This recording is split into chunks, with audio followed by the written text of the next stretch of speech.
The Red Sox hit Motown for the first of three against the Detroit Tigers, in serious need of some clutch offense. Tonight, the left-hander Peyton Tolley gets the start, gunning for his first win of 2026. A little bit of an earlier start, about a half hour earlier because of impending rain. Dave O'Brien alongside Red Sox world champion Will Middlebrooks, also Jemai Webster in a couple of moments. Well, the Red Sox will not be facing the two-time Cy Young Award winner Tarek Skubal, out with an elbow, but Will, regardless of who they are facing, particularly this past weekend, the Red Sox in need of that clutch hit with runners in scoring position. It was a very, very tough watch. Yeah, look, I mean, there's no hiding from it. The offense has been a massive problem, and as of late, it's been not getting the hits at the right time, right? 273 batting average in the series. That's not bad at all, but 3 for 28 with runners in scoring position just can't happen. They left the bases loaded 4 times combined in game 2 and 3 of that series against Houston. Now, Obi, with all that said, it does show that some of these bats that got off to really slow starts, they're starting to wake up. Abreu, Contreras, these guys have been pretty consistent. But Roman, Marcelo, Narvi, even Duran, it helps lengthen that lineup.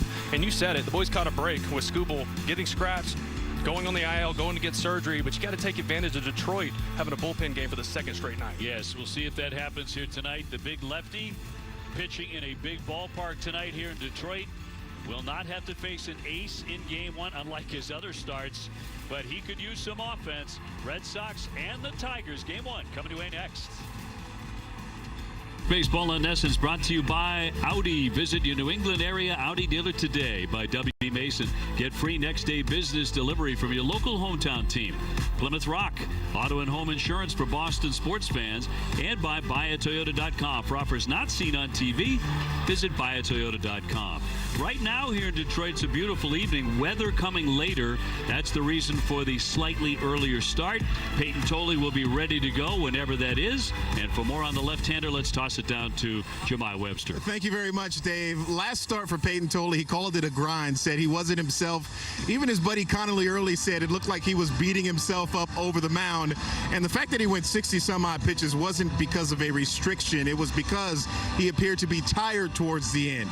We're talking to interim manager Chad Tracy. It feels like Tolley tonight gets the absolute full runway to throw his game. Yeah, to be honest with you, the last game wasn't necessarily a hard pitch count. It was more based on watching what the layoff that he had, the amount of pitches and the intensity he threw against the Yankees, and then what we were watching in the moment looked like he was fatiguing pretty good. So I know it ended up being 68 pitches, but it was more based on where we were at with what we were watching. But I think, he's probably in line for more of a normal start today, yeah.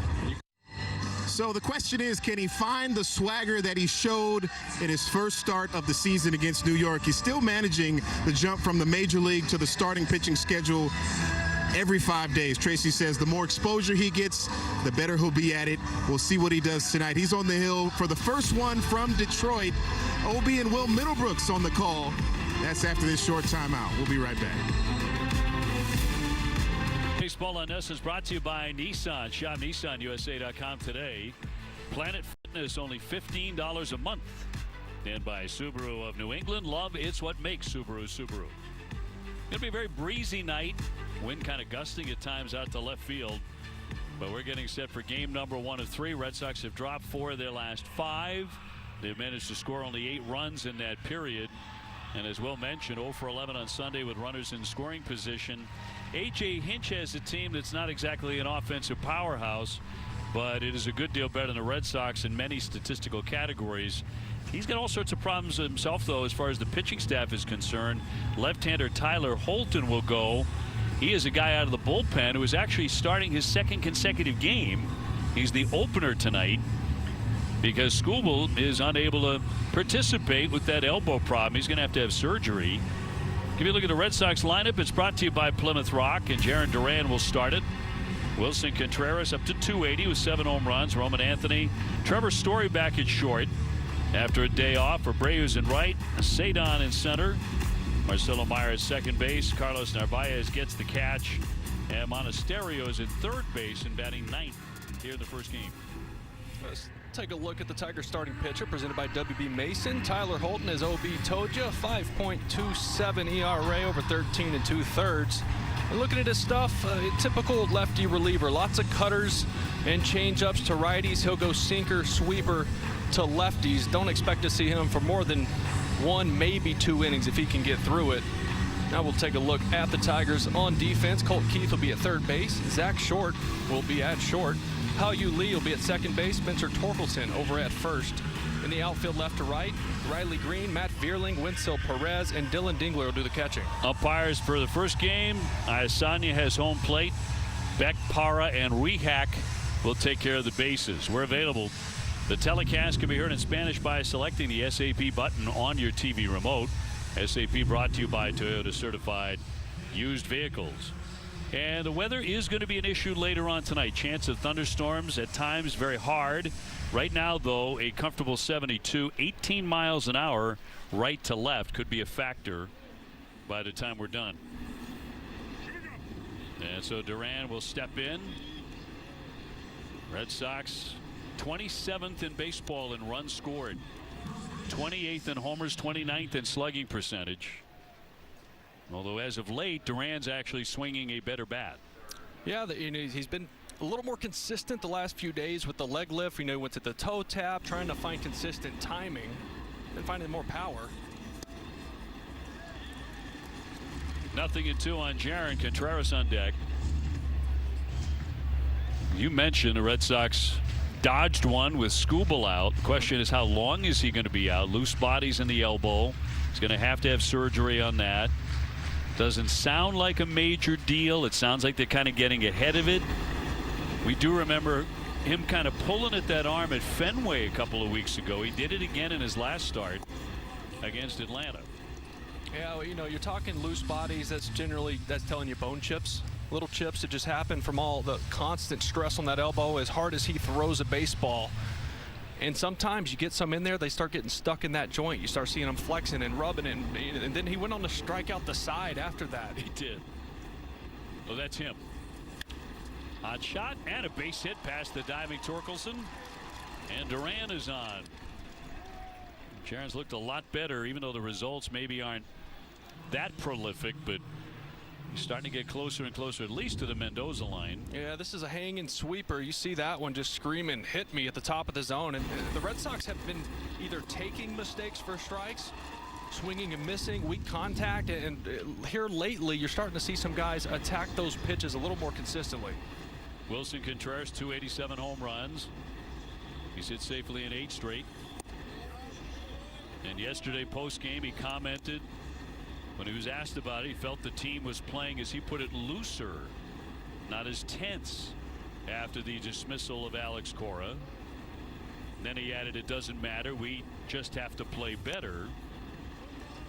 He also said, with a young group of guys, I guess we have to play better. That certainly makes sense. Marcelo Meyer responded to that a little bit later in that clubhouse last night. He said, to me, that's kind of an excuse. Blame the young guys, but at the end of the day, we're all playing baseball, we're all pros. That seems to have created an idea that there's dissension in that clubhouse. Yeah, that's very overblown, because when the question was asked to Marcelo, it wasn't a Contreras said. It was just more like, is that the issue, that there's a young team? And so in that case, it's Marcelo giving the correct answer, right? That does sound like an excuse. No, we're pros. We have to go out and play the game. Duran the runner, and way outside.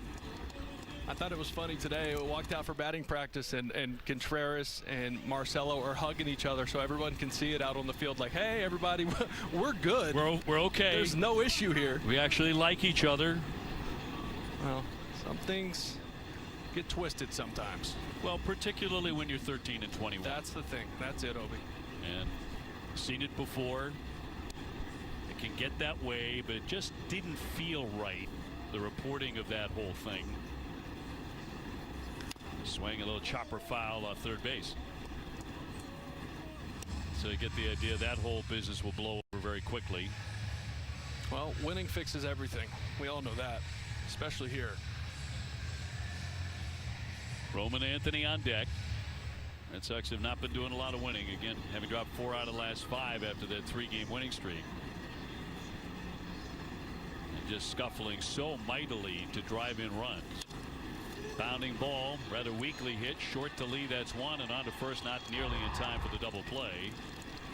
Duran out at second, and Contreras becomes the runner at first. And Roman Anthony will climb in next. Put together a little bit of a hitting streak, 4 straight, as we toss it down to Jemai. Yeah, OB, were you guys talking about the situation last night with Wilson and Marcelo's comments last night? And obviously we're in the clubhouse post-game, and Wilson seemed to take exception with the way it was kind of re-aggregated and seemingly pitting him against his teammates. He told us in the clubhouse this afternoon, as he was sharing some of his frustration, about how he said he's been fair with everybody, and he feels like that got overblown. That completely wasn't the story and not what he was trying to portray. He was just mentioning it from his perspective. And then, as you said, Will, Marcelo was answering the question, just what do you think is the issue? And he says, and it was prefaced with, you guys have a lot of young players on the team. And he said, to that point, I think that's a cop-out, that's an excuse.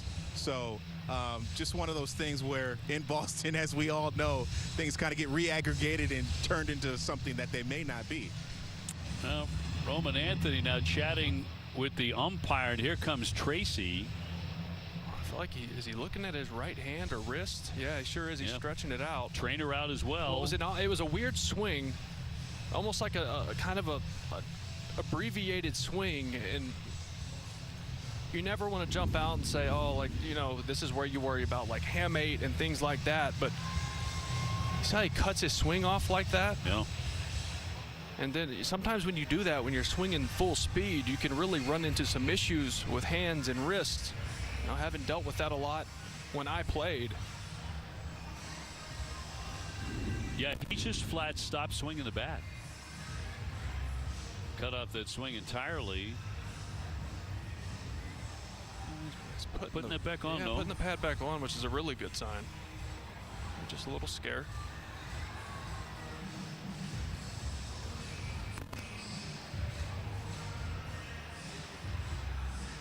Umpire, home plate ump, Dan Alexandria letting him get way through this if he can. 1 out, 1 on, just getting this thing started. Yeah, looking at the top of his hand. So that would that hamate is on the inside and the bottom of your palm, so that they're not looking at that. It doesn't seem to be right now. They're looking at the top of where the hand meets the wrist. Look, this is just a lot of torque, and it takes a lot to stop your swing right there the way he did.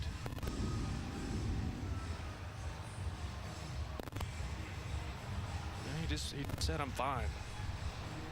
Hope so.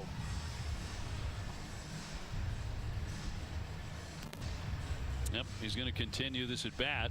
1 ball, 1 strike, 1 out.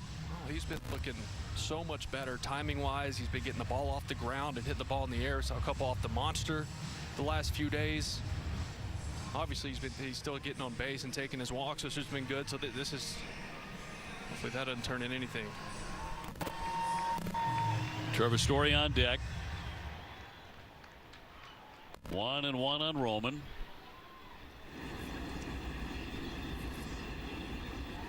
Holton will toss over, and back in Contreras. Red Sox here for 3 games against the Tigers. That's all of these road trip, and it'll be Bayo tomorrow. He's scheduled to start at 6:40 against Framber Valdez. 1 ball, 2 strikes. Tracy has commented several times that the Red Sox may decide to start somebody else and bring on Bayo basically as the bulk guy. Go that route. He has had such a devil of a time in the opening inning or 2. On 1 hop, that one gets to Lee, to short for an out, back to first, and again they can't turn the double play. 2 down. Not really hit hard enough to turn 2, and Trevor Story's next. He's still stretching that hand a little bit. You know, that was 2 swings after they came out to take a look at him. A little replays here to make sure he beat it. He did. But I was just watching his reaction. He had that foul ball before that one. You know, still stretching it out a little bit. Wasn't really grimacing. That's a good sign. Something to follow. Trevor at 208, 2 home runs. Sat yesterday. He's hit safely in 4 in a row. And looks at a strike.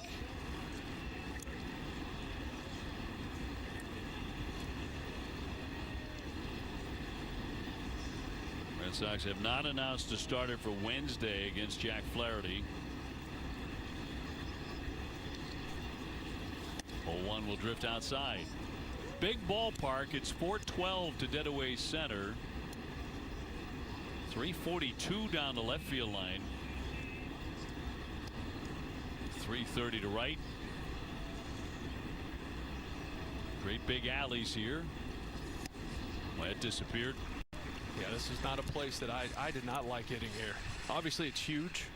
But also, when I was playing the Tigers, it was Scherzer, it was Verlander, it was Anibal Sanchez, and it was like, oh, God. These are not – I'm not cut out for these guys. That'll make it a bad ballpark to hit in. Those guys. Yeah.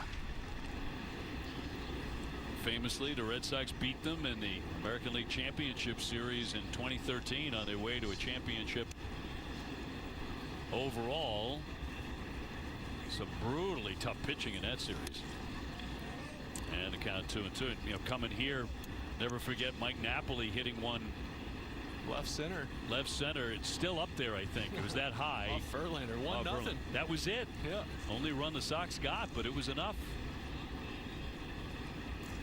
2-2. Kind of golfed it into left field down for a base hit. That'll advance Anthony to second. Red Sox have the second hit off Holton.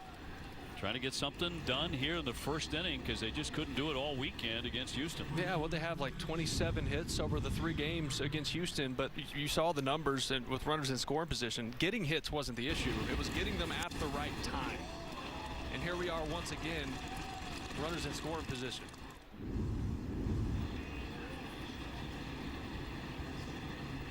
Red Sox over the last 5 games, 4 for 39 with men in scoring position. Williard 298, 4 home runs. 333 in his last 11, so he's been pretty darn consistent over that stretch. Anthony is second, Story on at first.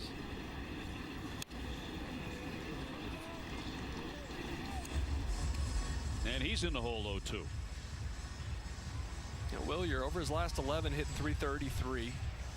And that's after he batted about 118 the previous 9 games. So he had that little cold stretch and he got right back to it. He's been hitting lefties too. 361 for the season. 0-2 pitch. And that's in there for strike 3, but he's tapping the helmet. He wants to challenge this. Yeah, that's close. This is a batter challenge. That's close. See if it just missed the corner. Oh, that will be a strike, but barely. ABS powered by T-Mobile. Red Sox lose on all fronts in that inning.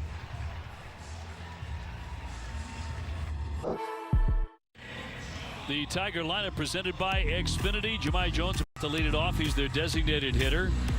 Vierling, Dingler, and Green, followed by Torkelson, has been swinging the bat as of late. Perez, Lee, Keith, and Short will round it out against Peyton Tolley as he seeks his first win of the year. The Red Sox starting pitcher presented by BuyAToyota.com. Peyton Tolley, couple starts, had that really good one, 6 innings, 1 run, 11 strikeouts against the Yankees. And the last one not quite as good, right? 4 2/3, 4 strikeouts to give up 3.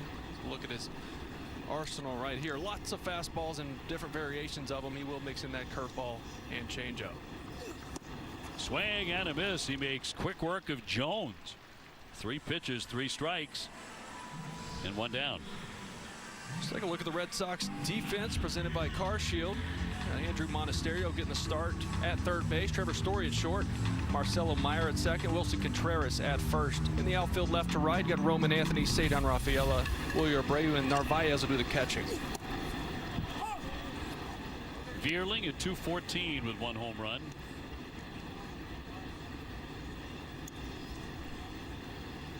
Totally working fast. Another strike. Hot shot. Story up and gunning. 2 fast outs.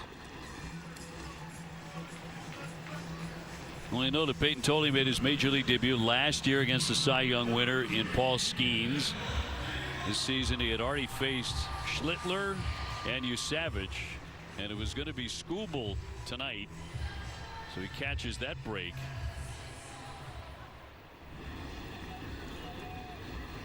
Here's Dylan Dingler, 257, 6 home runs. Well, the velo looks good, right? You know, that's part of what we've been looking at with Tolle, because he was in AAA. They have every Monday off. These guys end up pitching every 6 days, sometimes 7. High pop up into short left. Story is out. Anthony in. Trevor wants it way out there to make the play. And Tolle off to a very strong start. He puts him away 1-2-3.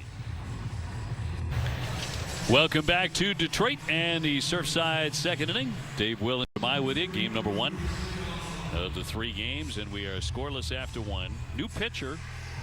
We'll see a lot of him in this one for the Tigers. Ty Madden comes out of their bullpen. Right-hander, started the year at AAA Toledo, went 2-0 in 5 starts. Missed all of last year because of a right shoulder strain. They call it pitching chaos here in Detroit. Used 6 pitchers yesterday. Well, Madden should be able to cover the bulk of the innings, I would think. Popped up into right. Off the bat is Cedon Rafaela. And Perez in to make the grab. 1 away. Tell you what, the wind is making pop-ups a little sketchy so far. I mean, it's blowing right to left pretty hard right now. So you get that. You also have the shadows here. Yeah, the earlier start makes those shadows come into play for sure, for longer. Marcelo Meyer at 244 with 1 home run. With the bases empty. Going after the first pitch. We check out tonight's home run odds presented by FanDuel. From Meyer and Narvaez, who will follow him.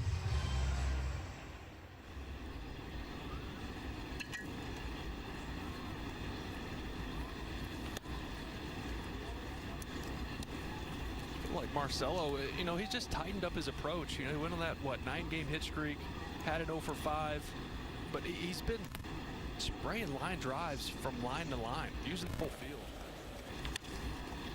Pulls that one behind the bag. Torkelson an easy stab. 2 up, 2 down. With Narvaez in next.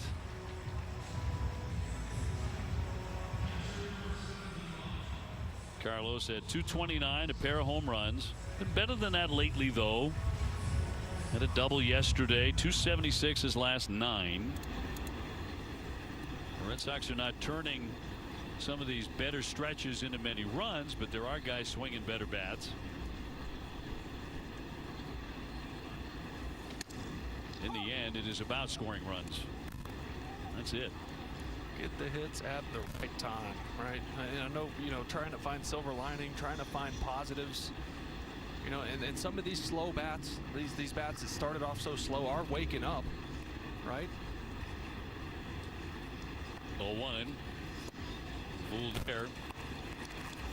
But like you said, OB, if you don't get them with guys on, it doesn't really matter.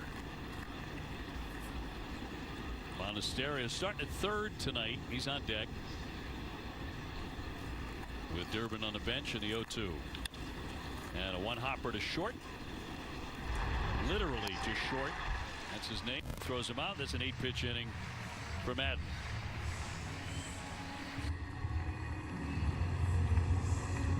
A development here in Detroit. Masataka Yoshida is now in the game in left field, replacing Roman Anthony, who had issues after a swing. Little trickler here up the first base line off Green's bat, and Tolle will tag him. I think when he tags you will feel it. You can see him let up right there, so he makes sure he didn't form tackle him. A bit of a grin there from the manager, but obviously we'll get you an update on Roman Anthony as soon as we can. Yeah, take a look at this play here. Nice play by the big guy. He got there. You see him kind of hold up, and Green go, please God, don't flatten me. That's a big boy coming at you. You are 6'6", 260. Please take it easy. Yeah, but concerning for sure about Roman, right? The way he'd been starting to swing the bat. Hopefully it's nothing serious there. It's just precautionary. You made the point right away as Torkelson gets in that he basically stopped his swing, just stopped it cold. Yeah, and a lot of times that's how you can actually hurt yourself, trying to hold up. Torkelson hitting .225, 6 home runs. Back to Roman in the first inning. Yeah, see, it kind of cuts his swing off like a little three-quarter swing. And it's a lot of bat speed and power to try to stop it. He stayed in the game. He wound up hitting into a forced play and taking his base. But out after that, and Massa, the new left fielder. No score in the bottom of the second. Torkelson did not hit a home run in the first 23 games. He's hit 6 in the last 11 games. Yeah, he's been those 11 games. He's hitting almost 300. Also, he's really picked it up here as of late.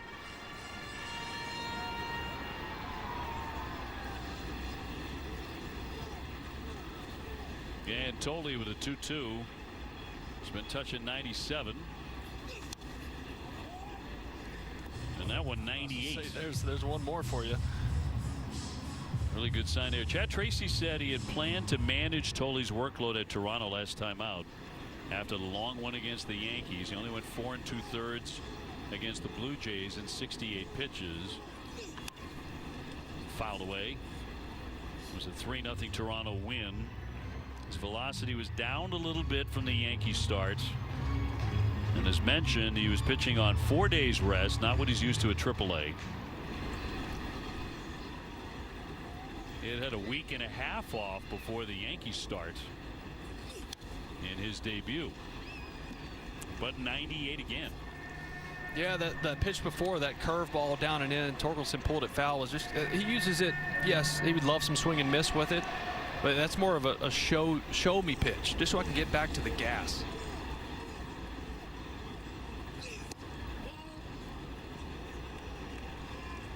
Going to be a challenge here. That was ball 3. Yeah, that got every bit of the zone, OB. He missed that one. Oh, definitely. Big chunk of the strike zone. That's strike 3. 2 down. Well, you got to know for sure, right? Have to know for sure. Can't lose all your challenges here early in this game. So here comes Wencel Perez, the right fielder, hitting just 161. Second K in the book for Tolle. And what, that fastball's jumping out of his hand right now. It is. He's angry. With a grunt behind it. The 1-0.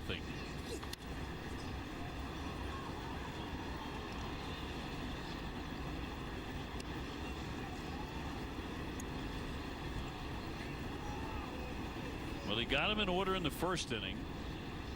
Trying to do the same in the second. And just pumped in there. But consistently now, 98 miles an hour. Yeah, and for Tolle, it's keeping that velocity there, right? Well, you've seen it with him where he's 97, 98 the first 2, even 3 innings, and then the 4th, you see a dip, right? And I think part of that is just the not getting enough rest in between. Oh, man, God, just blew him away at 98. 1, 2, 3, they go. Tolle breathing fire out of the gate. Third inning in Detroit. Red Sox up against Ty Madden, who did not start the game. Tyler Holton did. He went 1 inning. We'll see how long Madden goes. It was supposed to be a Skubal night, but they have shut him down with loose bodies in the elbow, in hopes that he will have arthroscopic surgery and quickly bounce back. Well, it's one of those things, you know, he's obviously been pitching through it all year. He could probably keep going, but at this point, you know, him going into free agency. That gets to short very quickly. He's up and over. Not a good throw, and it is off the glove of Torkelson. So the Red Sox have a base runner on what should have been out number 1. A rather routine. Wasn't exactly crushed to short. Little one hopper. Kind of short, kind of sits back on it, and he's kind of all arm over there. Those little sinker, Torkelson just doesn't pick it for him. Watch it. That takes a real big hop on him. Right there. He'll take it. Base runners.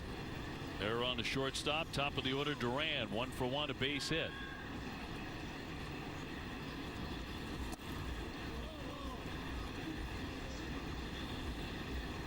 So Jaron has hit safely in 4 in a row.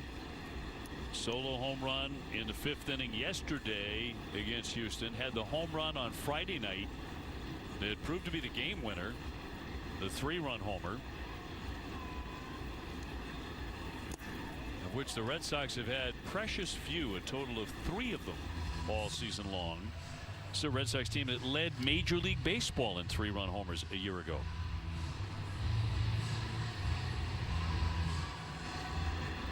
Really good pitching, and 3-run homers take you a long way. And a base hit into right. That'll move Monasterio around second, heading into third. He'll get there easily. And the Red Sox have a couple of base runners, nobody out in the third. Just another good swing by Jarren Duran. 102 off the bat. Got himself in a 2-0 count by laying off 2 split fingers down in the zone. Got himself a 4-seam fastball. Obviously, in a 2-0 count, you're trying to lift the ball, hit it hard. Gets a little on top of it, but you'll take that. Now you're looking at first and third. No outs. Wilson Contreras 0 for 1, hit into a fielder's choice in the first inning. Red Sox left 2 in the first. An extension of the weekend, trying to change that now here in Detroit, and that's ball 1. Well, Madden's just not going to overpower you. He's going to try to mix speeds, shapes. I mean, it's cutters, sinkers, 4-seam. He's going to throw a couple breaking balls in there with the slider. He's just trying to keep you off balance and miss barrels, because he's not going to blow you away. Monasterio at third, Duran at first. Duran's taken off, and a great pitch to run on. He's going to dive in with a stolen base. So now you have 2 men in scoring position and nobody out in a count of 2-0. Well, look, we've talked about this ad nauseum, right? This team's not going to hit a ton of homers. That's just not really in their DNA. They have to be active on the base pass. They have to put the ball in play. Play some old school baseball. Number 6 for Duran. 2-1. And in this situation, what the Red Sox did not do, a lot of things they didn't do offensively over the weekend or the last 5 or 6 games, but if they're going to give you a run, you've got to take it. Infield back, right? This is a veteran hitter at the plate. He knows that. Get the ball in play. Just cannot strike out. And Masataka Yoshida on deck. Was not in the original starting lineup, but with Roman Anthony forced to leave because of a hand injury, Masa is ready to hit, and a 2-2 to Contreras, and a full count.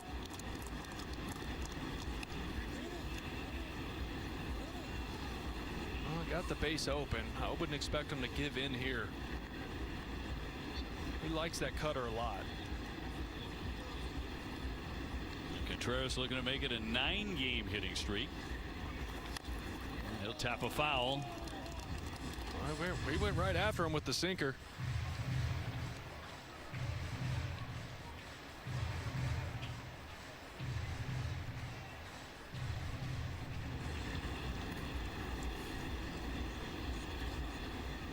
Runner at third, runner at second. And the 3-2 again from Madden. And he struck him out.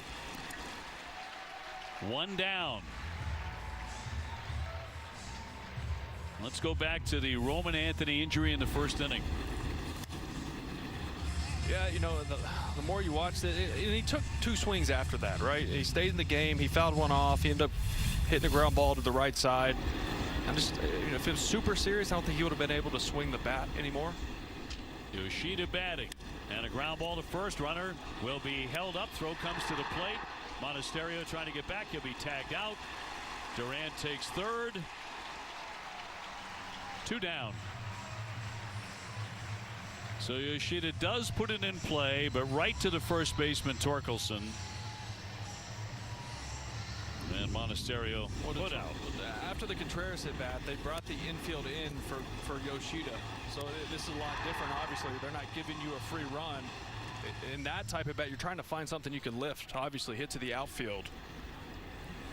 Unfortunately, this has just been more of what we've been seeing from the offense with runners in scoring position. It's almost like the Red Sox have been inventing ways not to score in obvious scoring situations. First and third for Trevor Story. He has a base hit, 1 for 1.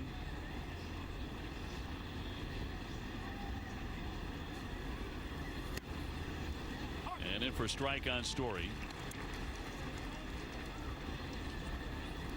who has put together a 5-game hitting streak rather quietly. Trying to pick up that first run of the contest. Swinging a high deep drive, socked down the left field line, but he hooked it. And a foul ball. All sorts of distance. That would have solved a lot of problems right there. Man. 3-run homers fix everything, Obi. At least for today. I got him a slow 80-mile-an-hour knuckle curve that just hung up there, but he caught it way out front.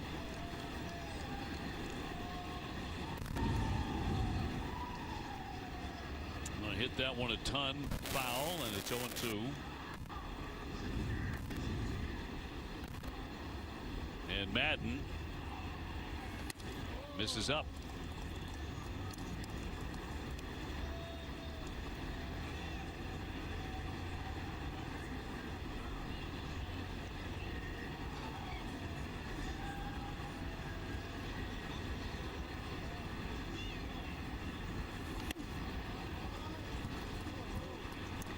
Reach back a little extra there. 95. Hadn't seen that from him yet.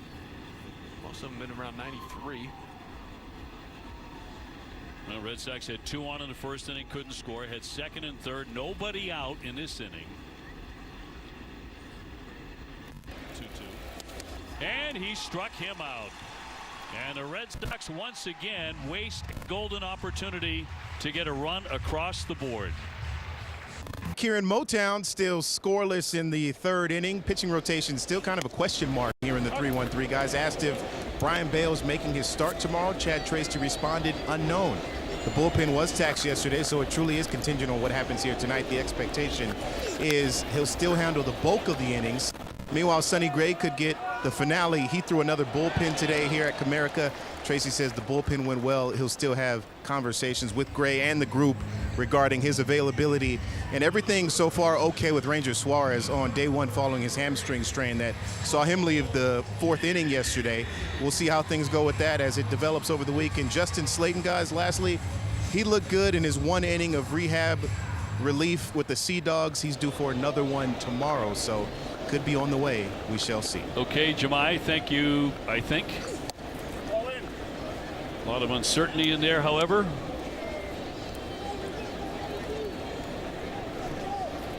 So maybe not Bayo to start, but at some point enter the fray. I don't think there's any question the Red Sox, if they had better options, he would not be in the rotation right now. Monasterio will gun on to get Keith 2 fast outs. Meanwhile, Tolle looking really good. He's retired 8 straight. Yeah, good sinker right there to Keith. 95, late movement, got in on the hands. The Red Sox already 0 for 4 tonight with runners in scoring position. And it's hard to believe. It's like an episode of The Twilight Zone. Yeah, and you know, looking at the guys coming up in that situation last inning, Contreras, Yoshida, like okay, I want those guys there. Yes. Right? Contreras, for sure, he'll put the ball in play, right? And it's not happening right now. Last thing you want to do there, and he knows this, last thing you want to do there is exactly what he did. They do appeal to first base umpire, and Beck says no swing. 2-1 on Zach Short.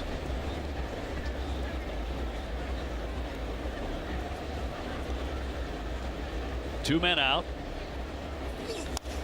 Golfs a high fly to left. Along the line, Masataka Yoshida giving that a chase as it goes into the seats. Obviously, we've watched the Red Sox offensive woes all season long. You're not expecting, 5 or 6 runs necessarily, but this has gotten ridiculous with time and time again just having to put it in play to get a run and just to scratch across 1 run. It's been over this stretch of 5-6 games where it's like feels impossible. Swing and a miss. He got him. Strike 3. Boy, his stuff is really good tonight. 9 pitches. He has retired the first 9. Top of the 4th inning. We have no score in this one. Tigers don't have a hit. Red Sox have 3. They've had by far the better scoring chances. They have not come through. Wilyer Abreu struck out with 2 on in the first inning. Look to hold. They appeal, and that's a swing and a miss. 0-2.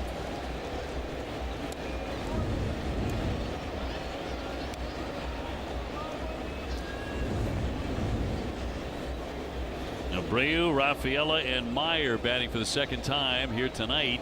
2-strike pitch. Mentioned how good Peyton Toley's been. He zipped through 3 innings. He's thrown a total of 29 pitches. 4 strikeouts go along with it. Keeping the ball on the ground. Just pitching some intensity. High fly left field near the line. Green chasing, running hard, can't get to it on the foul ball. Thank you, wind. That wind just kept pushing it away from Green. Looked like he was going to get to it around the foul line. It just kept drifting. Weather moving this way. The game was supposed to be at 6:45 locally, and they moved it to 6:10.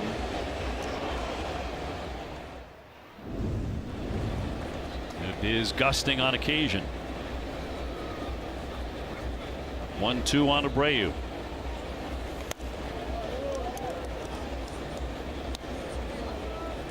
Red Sox did not have to face the 2-time Cy Young Award winner Tarek Skubal tonight.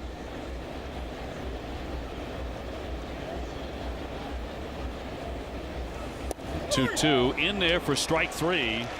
So far the offense swinging the bat like they are facing him. Yeah, that was just dotted. I mean, off the 4-seamer. This is a backdoor cutter that just barely bites the bottom of the zone. It's really a pitcher's pitch. Best you can do is try to foul that off.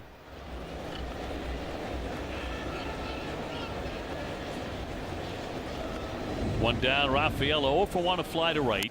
Ground ball to third, right there for Keith. And from the grass, throws him out. 2 up, 2 down. Catch the debut of the new season of Red Sox Unobstructed Views with host Derek Carabas, Jonathan Papelbon, and Alana Rizzo. Tune in Wednesday at 6:30 on NESN Plus and streaming on NESN 360. Unobstructed Views is presented by Blue Moon. How good is Alana Rizzo? She's great. She's great. All 3 of those guys are entertaining. 2 down for Meyer. 0 for 1. He's grounded out to first. If I did that show, would it be Obstructed Views? Now you said that. I can't. I thought that. But you said that. Famous World Series obstruction. And line drive. That'll drop down for a base hit. Then scalded, but he's on with a hit. Marcelo continues to find holes. He does. I mean, it's like he's taking some off of his swing, right? And he's just up there hitting line drives. We've seen him go to dead left field. You've seen him pull it down the line and right. Just really tightened up his approach. Not trying to do too much. Take what the pitcher gives him. Nice little liner to center. Looking smooth up there right now. He has looked like a different hitter. Well, you pair that with the defense he's been playing, you start looking at this saying, all right, you got a pretty good ball player. So Red Sox have a 1-out single. Brings up Narvaez, who's 0 for 1. He's grounded to short. 0-0 game. These are. Oh, that was late. Yeah. Goodness. In for a strike. I mean, that was well up the zone, too. I mean, that's not a strike. That was a really late call. Meyer off the bag with 2 gone. Not running. Let's go back to the first pitch. I mean, look how late this is. The second pitch was in the same spot. He balled it. Got to challenge that. We talk about it, Lou and I, from time to time, the term egregious. That was.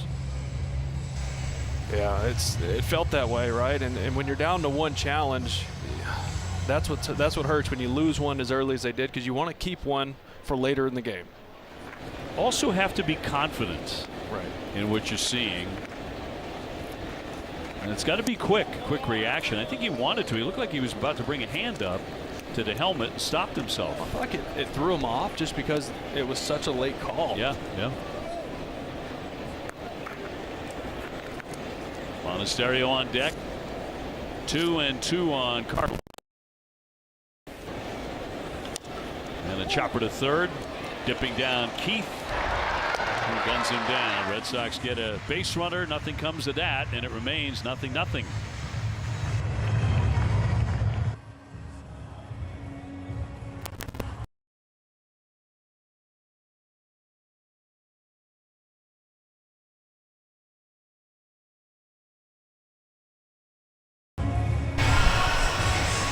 Time now for Working on a Win, presented by the Home Depot. The Tigers have started out 12-3 at home in back-to-back seasons for the first time in franchise history.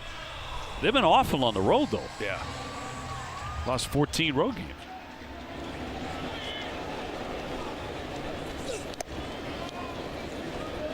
Jones will lead things off. E.J. Hinch.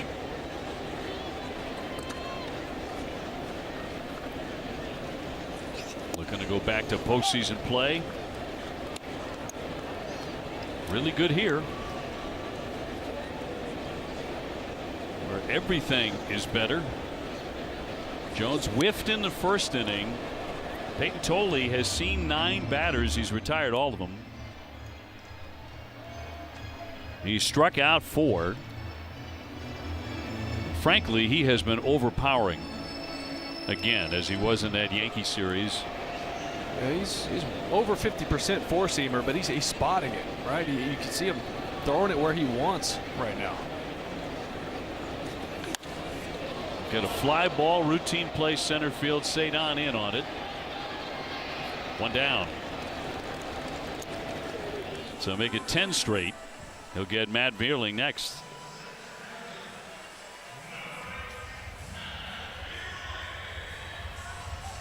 Vierling made contact in the first inning and grounded out to the shortstop. And Comerica, terrific ballpark here in downtown Detroit. Across for a strike. I mean, that's just down and in painted. It might have just barely got the bottom of the zone.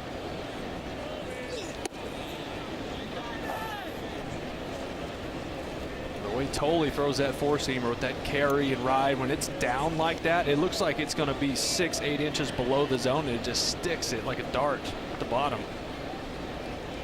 The 1-1. Shot down the left field line. No foul. And that is going to be a foul ball. He was fooled there, too. Breaking ball down and in, just kind of threw the bat at it. Vierling with 1 home run on the season. I mean, he's looking fastball. You see this one breaking down and in. Just kind of throws the head of the bat. He's found some sweet spot.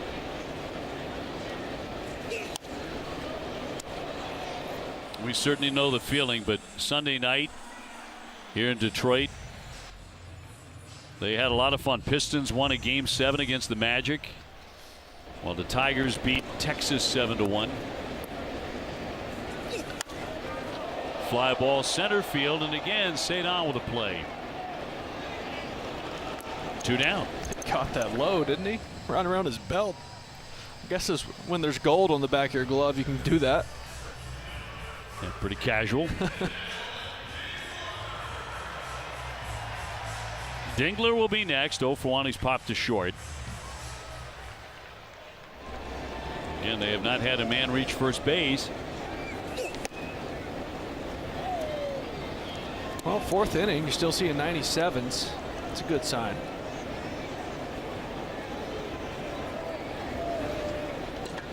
The 1-0. Drops that one into curveball for a strike. Yeah, the second time through the lineup, he is definitely starting to mix it up more. More sinkers. You see some change-ups there to Vierling, some breaking balls.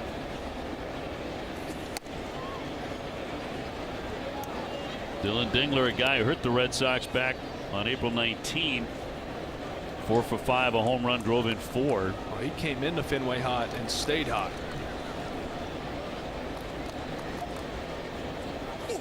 2-1 liner into center field. Cedon will make the play. They're going to go 1-2-3 on 3 shots to the center fielder.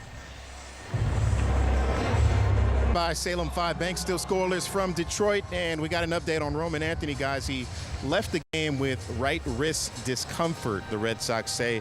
We'll of course be looking to hear from him post game, but as you mentioned, Will, hopefully it was a good sign that he continued that at bat. He took 2 additional swings, so this is more of a precautionary move to just get him some treatment immediately. Okay, Jemai, thank you. Montecero leading off. We're on to the 5th inning. The reason we're motoring along is Peyton Tolley. 1, 2, 3 in every inning in the first 4 frames tonight, if you're just tuning in. And he's been dynamite. Yeah, it's just been attack mode from the get-go. Starting to mix it up a little more that last inning, a little more off speed, get him off the fastball. Ty Madden's 1-1. Gently hit into right, racing out to make the play. Lee, the second baseman, 1 away. Top of the order, and Jarren Duran next.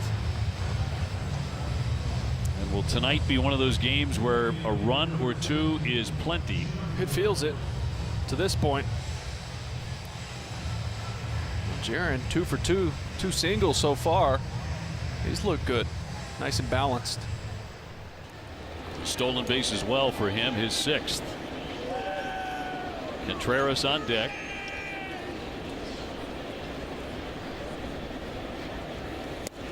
He'll take his first pitch in there for a strike. That look down. That sure was. My goodness, that was way below the zone, Obi. And no challenge there, the 0-1.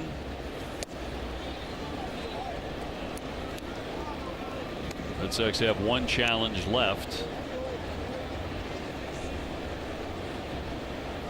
Some of these are nowhere near the plate. Here's the 1-1.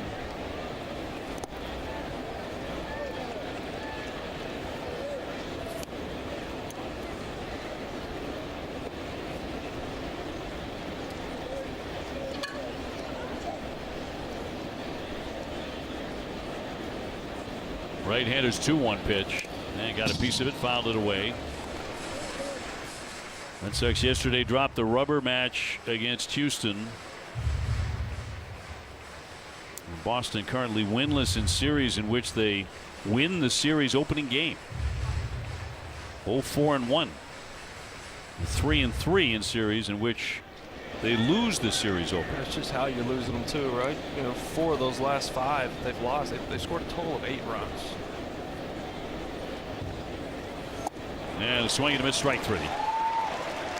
Puts him away with a cutter. 2 up, 2 down. He threw a couple good cutters in this at bat. They almost act like the gyro slider, right? You see that down movement, not like lateral cutter movement, which you typically see. That's more of a downer. Acts as a slider to left-handed batters. Wilson Contreras 0 for 2, struck out last time with a couple of base runners. Red Sox have left 5 men aboard so far tonight.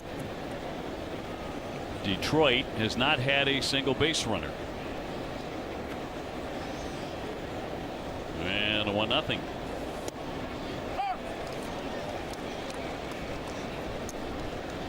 Clouds have moved overhead.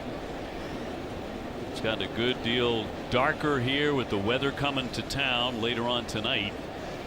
Times could be severe. 1-2. Nasty splitter there. Wilson geared up for the heater, and the bottom fell out of that one.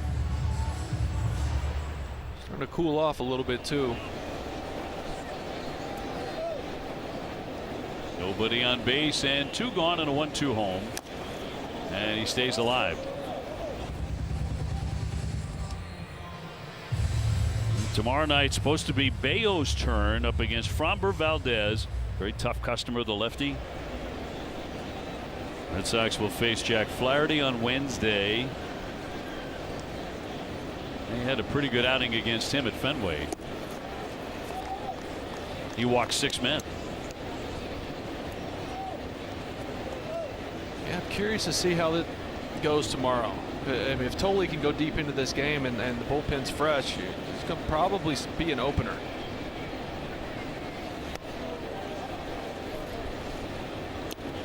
You know, does that help with like a mentality shift, just kind of mixing things up for Bayo? It also plays into matchups. Get some righties in that lineup, force them to use some pinch hitters. 3-2 cut on a miss, struck him out. Red Sox go in order in the 5th.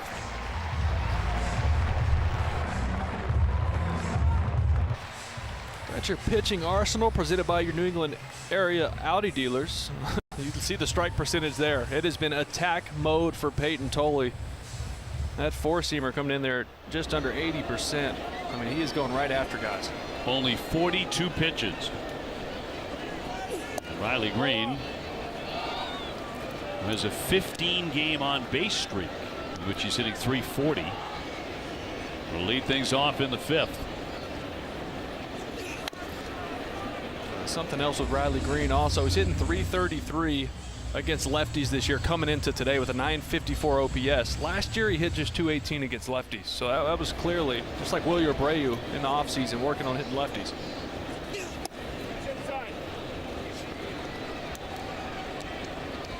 He's 0 for 1. He tapped one along the first base line, and Peyton Tolley jumped after it, tagged him out. Green wanted nothing to do with the tag. He'll rip that one to right. He hopped all over it. That's their first hit tonight. He rounds and he's on his way into second. The throw gets by Story. Otherwise, they had a shot at him. Oh, they did. Oh. And he is safely into second with a double. First man to reach base tonight. He jumps all over this. 112 off the bat. Two-seamer in. See him just all over it. Smokes it down the line. And Wilyer gets to it quick. Plays it off the wall nicely. He's got a cannon. You see that ball was just off target where Story had to try to go get it and still try to swipe the tag. If he gloves that, he's out. Just missed it. Spencer Torkelson 0 for 1. He is their hottest guy right now. Chops that foul off third for strike. He whiffed his first time up, caught looking. So we'll see how Peyton reacts. Finally, they have a base runner with a leadoff double in the 5th in a 0-0 game. Green dancing off second.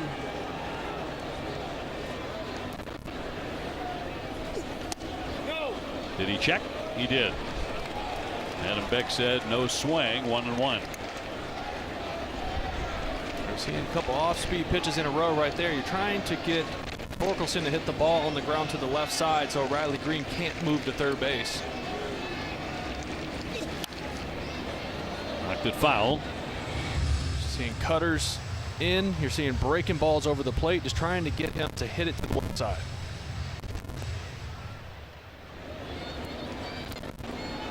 Or he can just punch his ticket right here, too. He did that earlier. Oh, barely made contact on 96 with that four-seam fastball.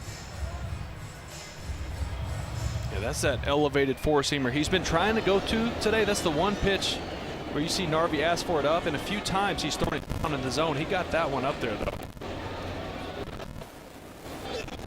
Swing and a miss, struck him out. That's filthy. That curveball, which he's really worked on this year. Another strikeout at Torkelson. Well, he showed him the gas the pitch before this, up and in. Torkelson knew, hey, I got to get the head out if I want to get to that pitch again, and he just snaps off a nasty breaking ball under the bat there. Wencel Perez, he whiffed his first time up. One down. Ground ball at short. Story will gobble it up. Flip it on to get him. Runner down to third and Green, but 2 away. How Yu Lee will be next. Yeah, good play by Trevor to his left right there. Ball hit pretty hard on the ground. Lee popped up foul to first his first time up. Did not hit it hard. Very little hard contact at all tonight for the Tigers. And the first one in there for strike one. He was so good at that against the Yankees. Strike one, strike one, strike one. Yeah, put the hitters in defensive mode. Fouled back. It's 0-2, and he's had them in 0-2 counts over and over tonight.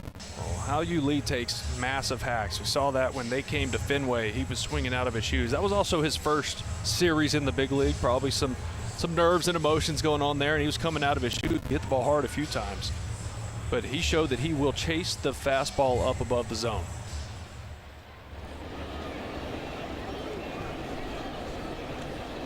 Be a great spot for strikeout number 6 right here. The 0-2. And in there. Caught him looking. 97 to punch out Lee and freeze that runner at third base. Stop and Shop boneless, skinless chicken breasts are $2.49 per pound. Good things are in store at Stop and Shop. Top half of the 6th inning. Red Sox coming up against the bullpen for Detroit. And Masataka Yoshida, who did not start the game, had to come on when Roman Anthony hurt his hand. Being called discomfort right now. That's never the final diagnosis. Some of the drama here tonight. I'll give you another piece of drama, the weather. Yeah, I just took a little peek at the radar. 20-30 minutes from now did not look pretty. A lot of red and yellow. There are a lot of red and yellow. I just took a peek at the sky, and that doesn't look good. So what are we talking about? Rain approaching when? Something like 20 to 30 minutes. Yeah, you can. I mean, there you go. So, you know, in a 0-0 game, someone's got to go deep here. Get on the board, baby. And a shot to third, down to dive. Keith, he's up and gunning. Close, he's safe. And Masataka on with a base hit to begin the 6th inning. I mean, with that running form, you knew he was beating that out.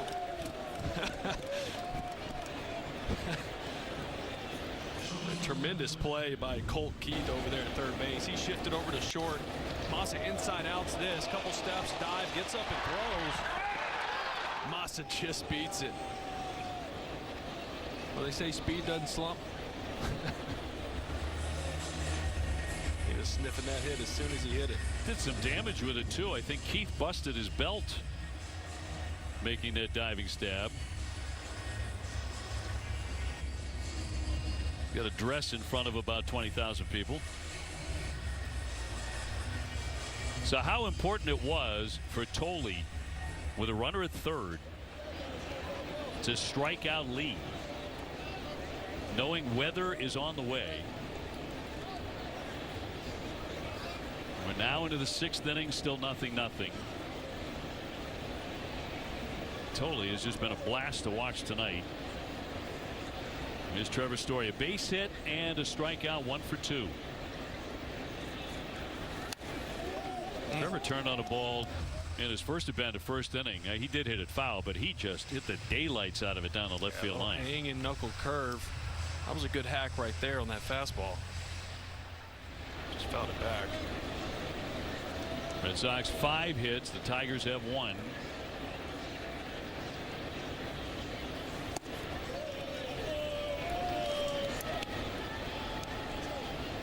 Massa is the definition of a base stealer who believes he's going to get there when he does decide to run, because he's perfect in his career. He's never been caught.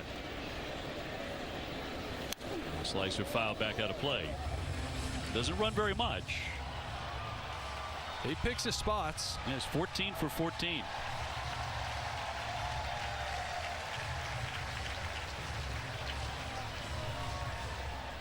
It continues to grow darker and darker here in downtown Detroit. This game was originally for 6:45. They moved it to 6:10.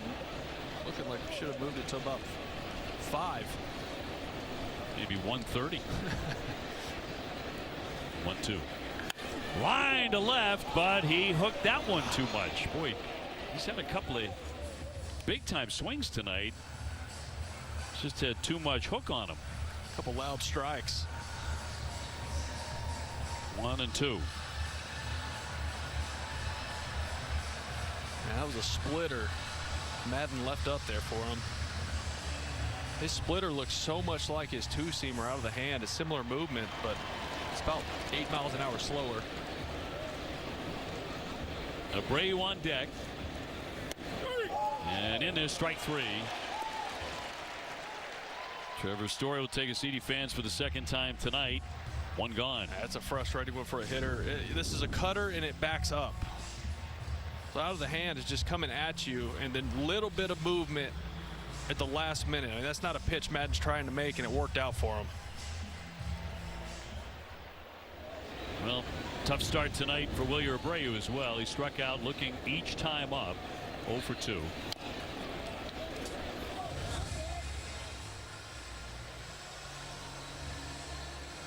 This is where you're just hoping for a cutter that hangs out over the plate or a hang and split. Let Wilyer do his work.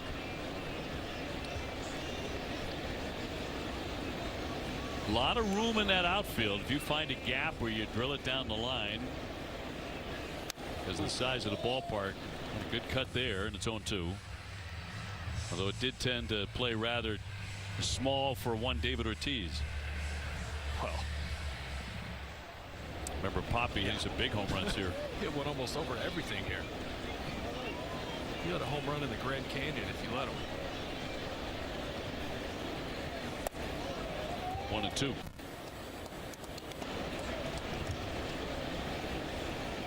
Yoshida, the base runner. It's the center field drive at Comerica Park.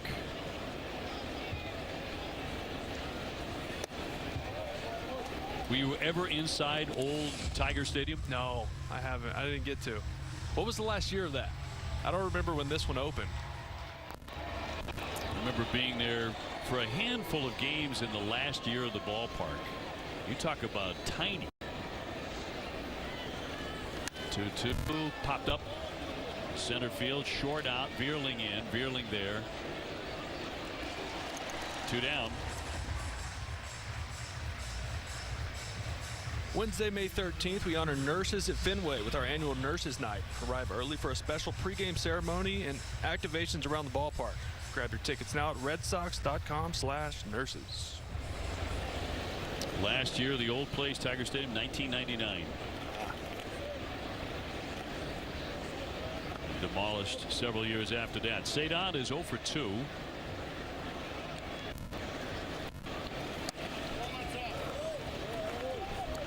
The old ballpark, the broadcast booth was basically where the screen is right now behind home plate. It felt that close.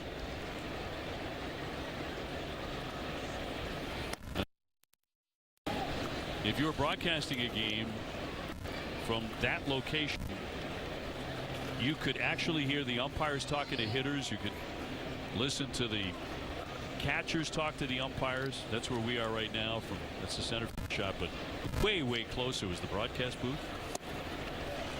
Ernie Harwell, the legendary voice of the Tigers, had a net right in front of him. Nobody else got that. One of the great gentlemen in announcing history. Here comes the 2-1. And that'll drift off first foul. Torkelson to race on over, but out of play. Cedon is fly to right and grounded to third. 0 for 2.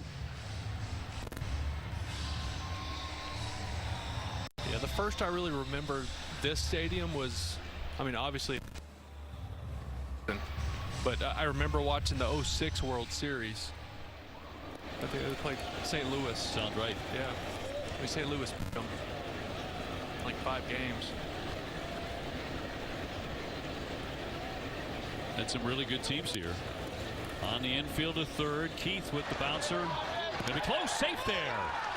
Cedon beating it up that line, taking nothing for granted. Gets a hit. Yoshida down to second. Red Sox still alive here in the 6th inning. I mean, this is why you get out of the box and run hard. Right? It just prolongs this inning. I mean, just pretty routine to third base. A little high chopper, right? But Keith stays back on it instead of coming in to get it with the speed of Rafael. And you see it right on the box. He hits top speed so fast to beat that out. No, as bad as things have been going and the frustration that starts to build, it's good to see these guys still playing the game the right way. They're playing hard. They're trying to dig themselves out of this. Exit velo of 46.9. There you go. So it'll bring up Marcelo Meyer. Chance again for the Red Sox with a couple of base runners.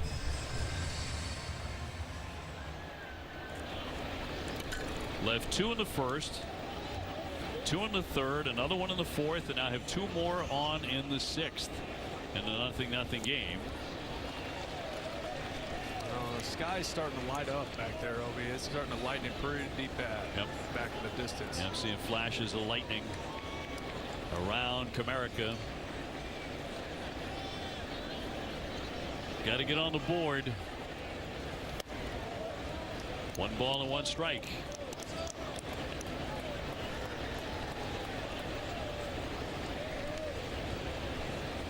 Yoshida at second, Rafaela at first. Meyer's been swinging a good bat. He'll lay off that one, and it's 2-1. Yeah, good take right there. That was a nasty splitter from Madden. Marcelo's seeing it well right now. Nice and calm up there.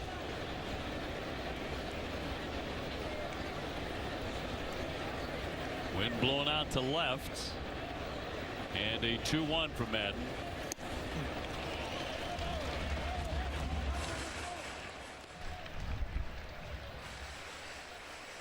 Fans are starting to leave. They see it. There's a cutter right here, right off of that last pitch split, right underneath the barrel. Many fans heading for the exits.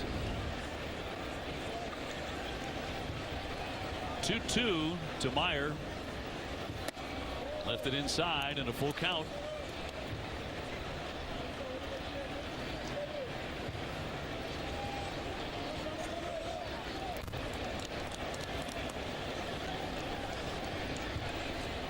Runners will get a head start on a 3-2 pitch. And here it comes. And he struck him out. Caught him looking, side retired. 2 more stranded for the Red Sox. 0-0.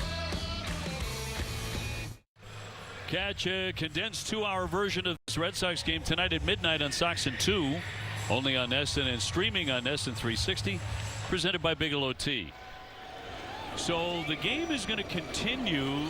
There won't be any fans in the stands in about 5 minutes. That's going to be a hit batsman. Colt Keith gets drilled by the pitch. The fans have been advised to seek shelter. I'm surprised they said that and then still let the guys go play. Yeah, they're calling for like 50, 60 mile an hour winds, some hail. It's starting to rain now too, Obi.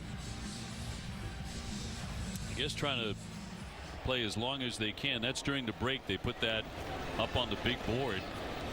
The fans are not fooling around. They're heeding that. It's going to be outside on Zach Short, but they've got a leadoff man on. Keith hit by a pitch. Only the second base runner all night against Peyton Tolley. It's just, if a delay happens, which it looks like it's inevitable at this point, it's just Tolley's rolling. He's at 57 pitches. It's just brutal. Bunted, popped up first base, a dive and a catch by Contreras. And an outstanding play as the rain is really starting to come down now. Wilson leaving his feet on the pop-up bunt. Well, that's why you look at the numbers, and he's ranked the best defensive first baseman in the game this season. Just so athletic. That ball's going foul, but just full extension for the out. Love it. 1 man out, top of the order, and Jones, who's gone 0 for 2. Temperature has dropped a good 10 degrees in the last 5 minutes with the rain falling. And deep gray skies overhead in Detroit. As you see, nobody left behind home plate as far as the fans. And that'll miss. 2-0. Allegedly is right. The wind is really gusting to left. The 2-0. That goes to ball 3. Tolley got him 1, 2, 3 in the first, also in the second, also in the third, also in the fourth. Allowed a leadoff double to Riley Green in the fifth for their first base runner. And now they have 2 base runners. That is a walk on Jones. And that'll put runners at first and second with 1 away. Well, he's probably frustrated too. He's like, all right, I'm out here starting to rain, start having issues gripping the baseball.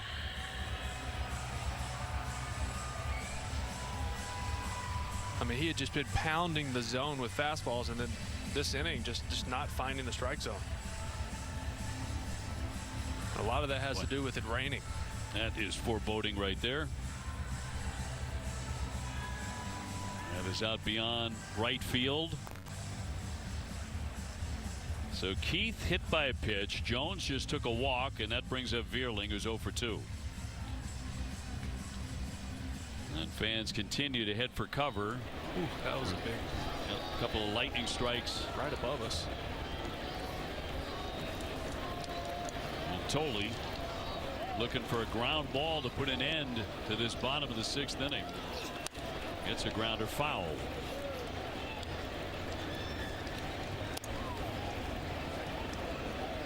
No runs, 6 hits for the Red Sox. No runs, 1 hit for Detroit.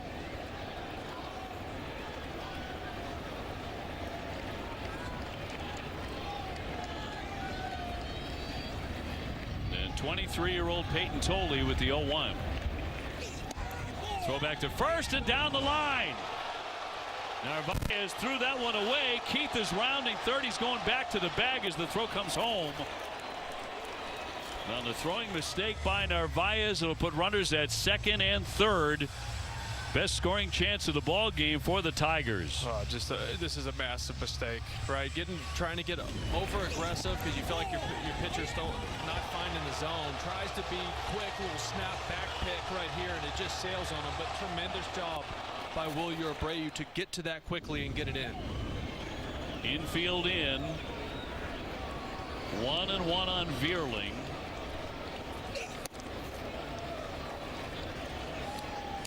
And a fly ball of decent depth will bring in the first run of the night. Yeah, the wind shifted a little bit, kind of blowing out to left field now.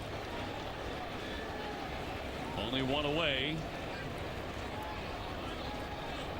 Tolley with a 2-1. Past him. He's fan 6 tonight.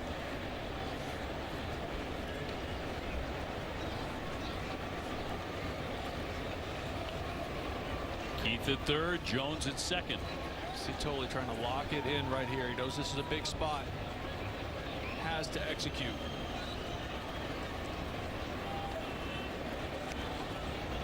And a big left-hander with a 2-2. Shattered bat, gobbled up by Montecero coming home. He threw that way. The run scores. Here comes the second runner. Jones trying to get across the plate. He will.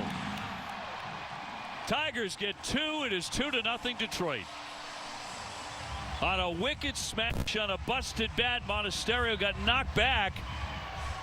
His throw, though, was a wild one to home plate and 2 scored. He got the four-seamer in on the hands and blew him up.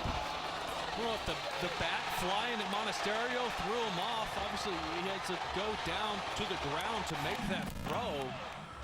Get a much better look here. He just lost his balance instead of getting his body moving towards the plate to make that throw. Tried to be a little too quick with it and just no accuracy when trying to throw it like that.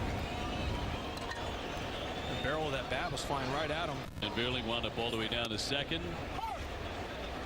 So they wind up getting 2 runs without the benefit of a hit. Yeah, it's like he went down low to make that play and just lost his balance, but still tried to make the throw. Dylan Dingler, he's 0 for 2. So fielder's choice E5.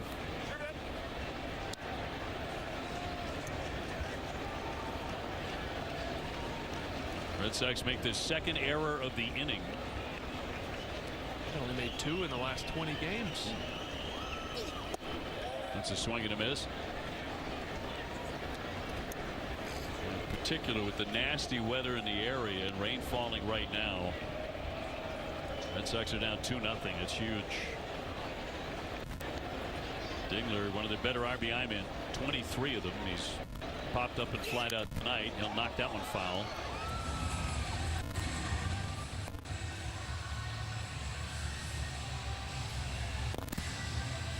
Kind of a bizarre set of circumstances with all the fans pushed up out of their seats in the lower level.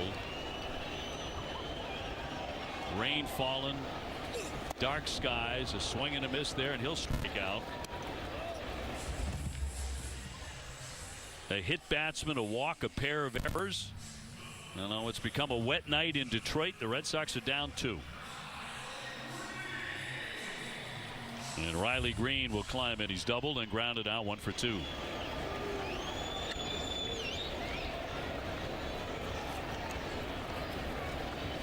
I will say this. Once the rain started falling, it hasn't gotten much harder. No, it hasn't. Just that annoying, constant light rain. Not to say it won't. Runner at second. And through for a strike.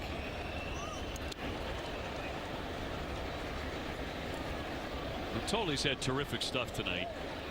Yeah, it was Riley who broke up the perfect game in the 5th. That double. He'll lift this one, popped off third. Monasterio ranging over, no room. 1 ball and 2 strikes on Green. He's now been on base in 16 consecutive games. They did announce the attendance tonight at 22,321.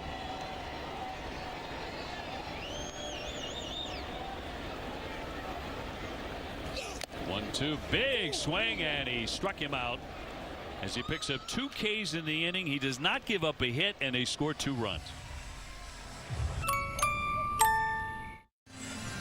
And CBS is proud to be a part of Red Sox Nation. All the communities we call home, delivering trusted care, everyday essentials, and support that goes beyond the prescription. You can learn more at CBS.com. Will Middlebrooks, Dave O'Brien, Jemiah Webster with you on a rainy evening. And the Red Sox are suddenly trailing 2-0. Time in 3 years, Detroit scores a couple of runs without the benefit of a hit in an inning. The Red Sox defense has been really good to this point. And that was a sloppy half inning that cost them a couple runs. Well, it's been this good. The Red Sox actually lead the majors in defensive runs saved. They have 4 guys at the top of their position when it comes to that. Last year they were 12th in Major League Baseball out of 30 teams, and over and above that, it was a bad defensive team. This has not been a bad defensive. Got off to a bad start first couple of weeks, but they've really tightened it up, but not in that inning.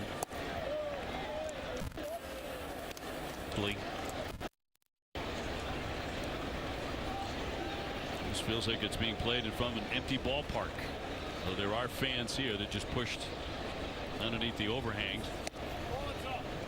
Narvaez leading it off. We're into the 7th inning, and he'll take ball 4. Red Sox had a lot more base runners and many better scoring chances once again than the Tigers. Left 7. Like they should bring out the cardboard cutouts from 2020. Right. Well, please don't. Never want to see that again. No one wants to see Never want to see that again or endure that again. None of us do. Monasterio just committed an error on that hot shot to him on a busted bat. He has reached on an error and he's popped up. The rain has let up considerably. We're still seeing flashes of lightning off in the distance, though.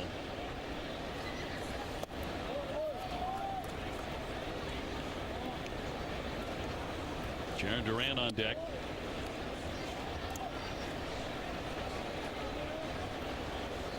Vanasco's only pitched in 1 game this year at the big league level. 3-pitch guy, 4-seam changeup, and a curveball.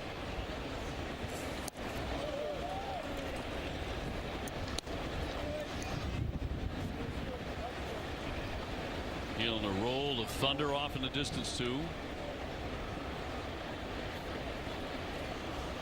As Narvaez leads at first, and that misses into the dirt, and Dingler will knock it down. And 3-1, and right now Vanasco coming out of their bullpen is all over the place. They started Tyler Holton. He went 1 as the opener, then Ty Madden, and now Vanasco in the 7th inning.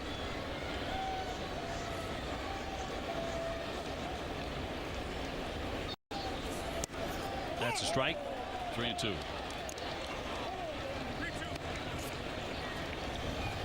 Red Sox had 13 and 21. They are 10 games off the pace being set by the New York Yankees, who had an early lead in their game tonight. The 3-2 home. Chopped to third along the line, foul. Well, the 3-1 pitch was well below the zone. I saw you missed another one. He has had a rough night back there. He has, and it just, the Sox burning that one challenge in the first inning has made them a little gun shy, right? They don't want to use them now. Right, this is 7th inning. Good chance to get 2 guys on with no outs. 3-2. Poke to the right side, through for a base hit. Narvaez moves up 90 feet. He's in the second. And once again, the Red Sox have a couple of men aboard. Yeah, good piece of hitting right there.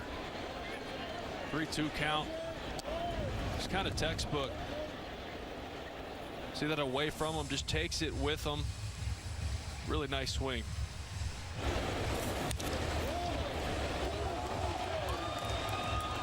It'll bring out Chris Fetter, long and lanky pitching coach. You wonder how much of this is gamesmanship, knowing if there is weather close, right? It's about to rain. They have the lead. Because I don't see anybody throwing in their pin.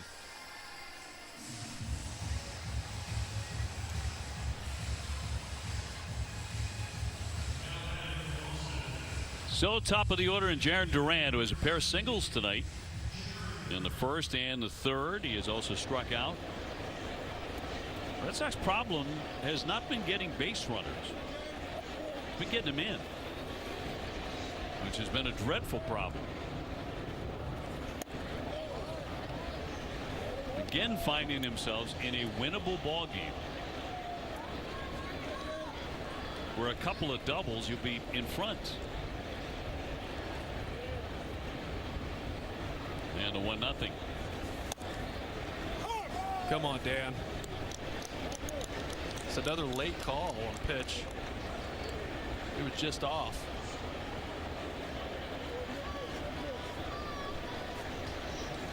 Nobody out, 2-1.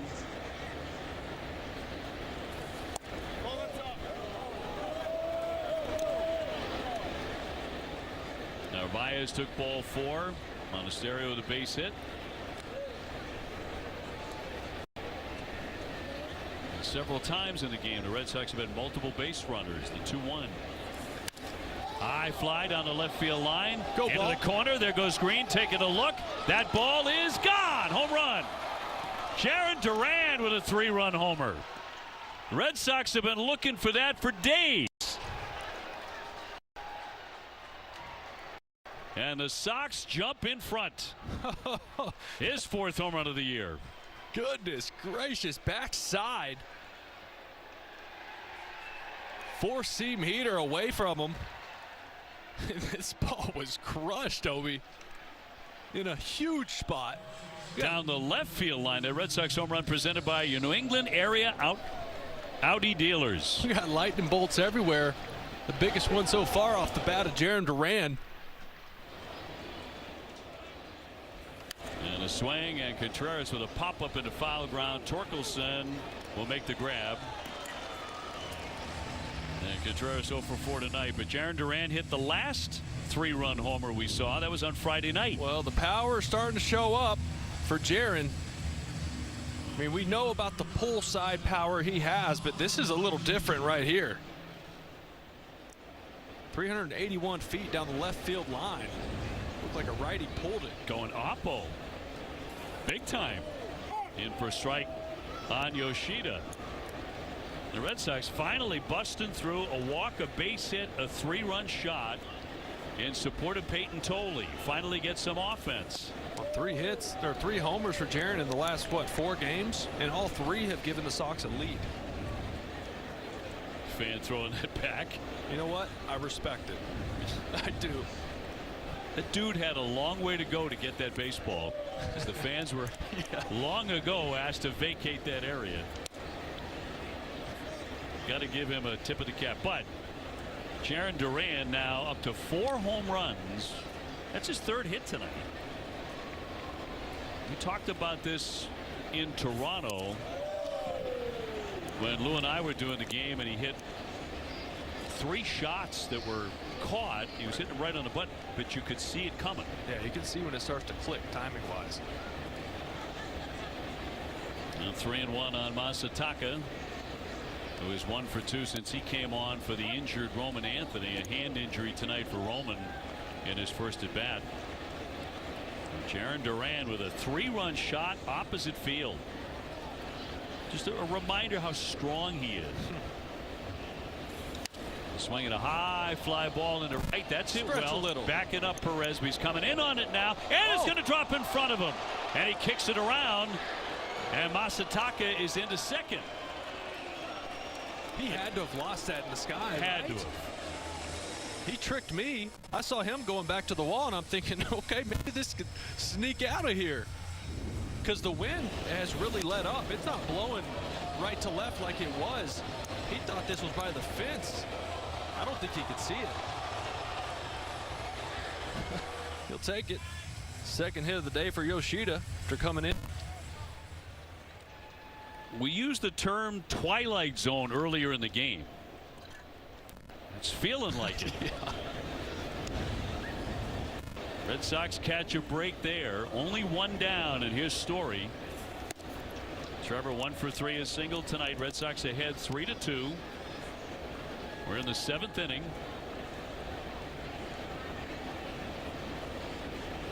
Masataka Yoshida with a gift of a double at second. 1 ball, 1 strike. And with those ominous skies overhead, Duran strikes to the opposite field. You're right, he crushed that ball. It's a left-hand hitter who hit it a ton. Dug out by Short. He's up and over in time with the runner holding at second. And 2 away for the Sox. You know, you see that swing from a lefty, and so often it's just either a kind of filleted or just a lazy fly ball, and that just had that different sound to it, especially with the empty stadium right now. It just echoed through here. And you're going, okay, that sounded different, and it just kept flying. So Hinch will make the move. He'll go to his bullpen.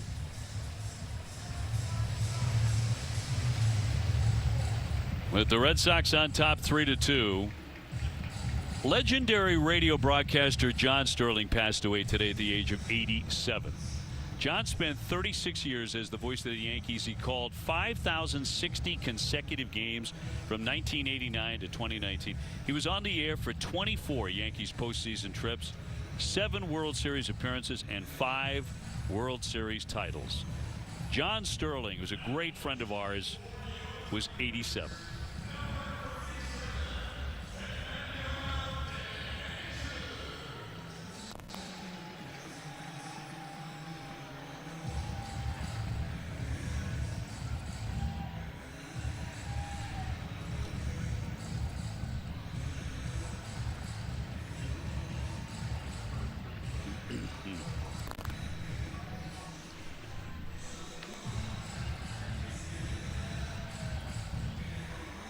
De Jesus is coming on, the left-hander.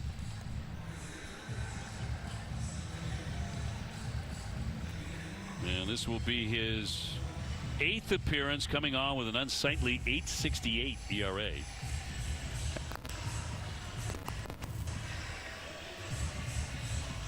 And Wilyer Abreu due up next. He's gone 0 for 3 so far tonight. Red Sox with a big offensive inning, a walk, a base hit, 3-run homer by Duran, and then a double for Yoshida that dropped in front of the right fielder Perez.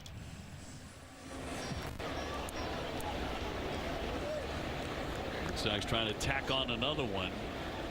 Somehow it looks like the skies overhead are beginning to lighten up, actually.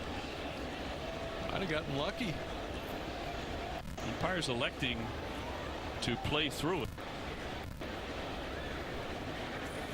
2 down, and he'll look at a strike. The lefty comes in. He's got an 8.68 ERA right now. He's pitched 7 games, 9 innings pitched. Fastball, cutter, changeup, sinker. 2 down.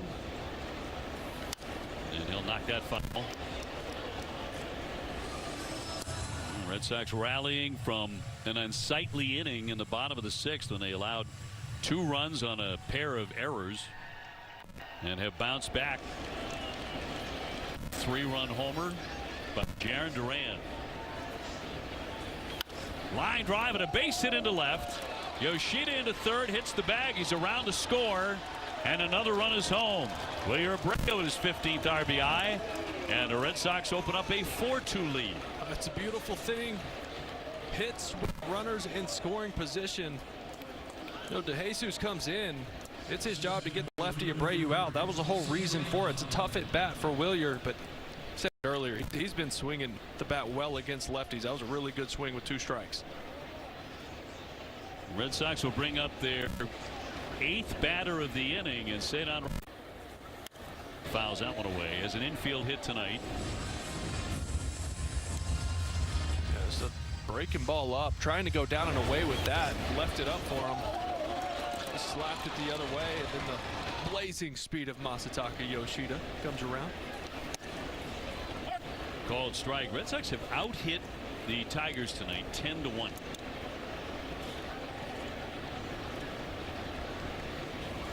But at last, hitters with men on base coming through. Big hits at that. Here's the 0-2.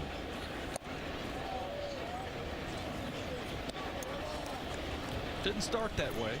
Isn't that how you start, Obi? You know, they're 2 for 8 with runners in scoring position tonight, but a couple big ones. First 6 innings was ultimate frustration, but 4 runs here in the 7th. What a delightful change of pace, and there's another base hit to right field.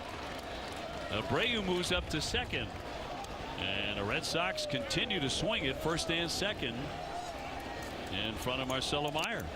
Another nice opposite field swing. I mean, that was 99 from DeJesus.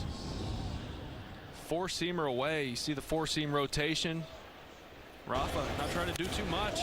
Right side wide open, just took it. Good swing. Red Sox have 5 hits in the inning. Marcelo 1 for 3 with a single.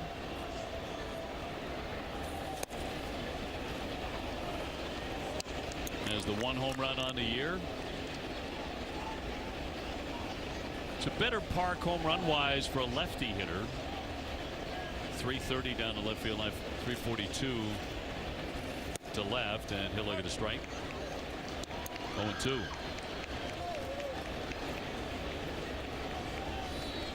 Pretty much just when the weather got nasty, the Red Sox started to hit here at Comerica tonight.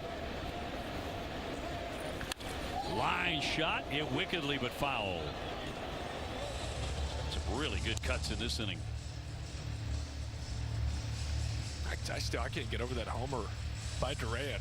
Telling you. But you've seen him pound the ball off the monster. You haven't seen him really go dead left field backside homer. That was special. I mean, with authority. There's nothing cheap about that. 0-2 and missed away. Carlos Narvaez began this inning by taking a walk. He's on deck. Scored the first run for the Sox, first of 4 here in the 7th. Line drive, base hit right field. Trying to score another one. Abreu rounding. Here's the throw. Is cut off. Another run scores. 5-2 Boston. Meyer with his 2nd hit. It has been a hit parade in the 7th inning. Red Sox are batting around. They lead 5-2. And the beat goes on for Marcelo Meyer. Just continues to just hit line drives and work counts. Doesn't matter if there's 2 strikes or not. It's the same thing. Nice and smooth. Just serves one out there. Drives in another run. As the Red Sox bat around this inning. 12 Red Sox hits. First and third for Carlos Narvaez. Began the inning by taking a walk. At the time, it didn't look like much. Red Sox were down 2-0. Turned into something big, though. The Red Sox have scored 5 times in this inning. Well, we talked about it in the open. You need to take advantage of a second bullpen game because some of their main arms are down. They're doing it right now. And the lefty's 0-1. At short, fires into second. And that will end it, but the Red Sox pile up 5. They're in front 5-2 in the middle of the 7th.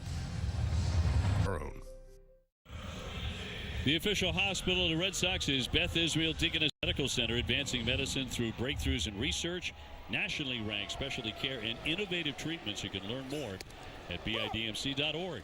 Red Sox in front with a big inning, a 5-run 7th behind Peyton Tolley.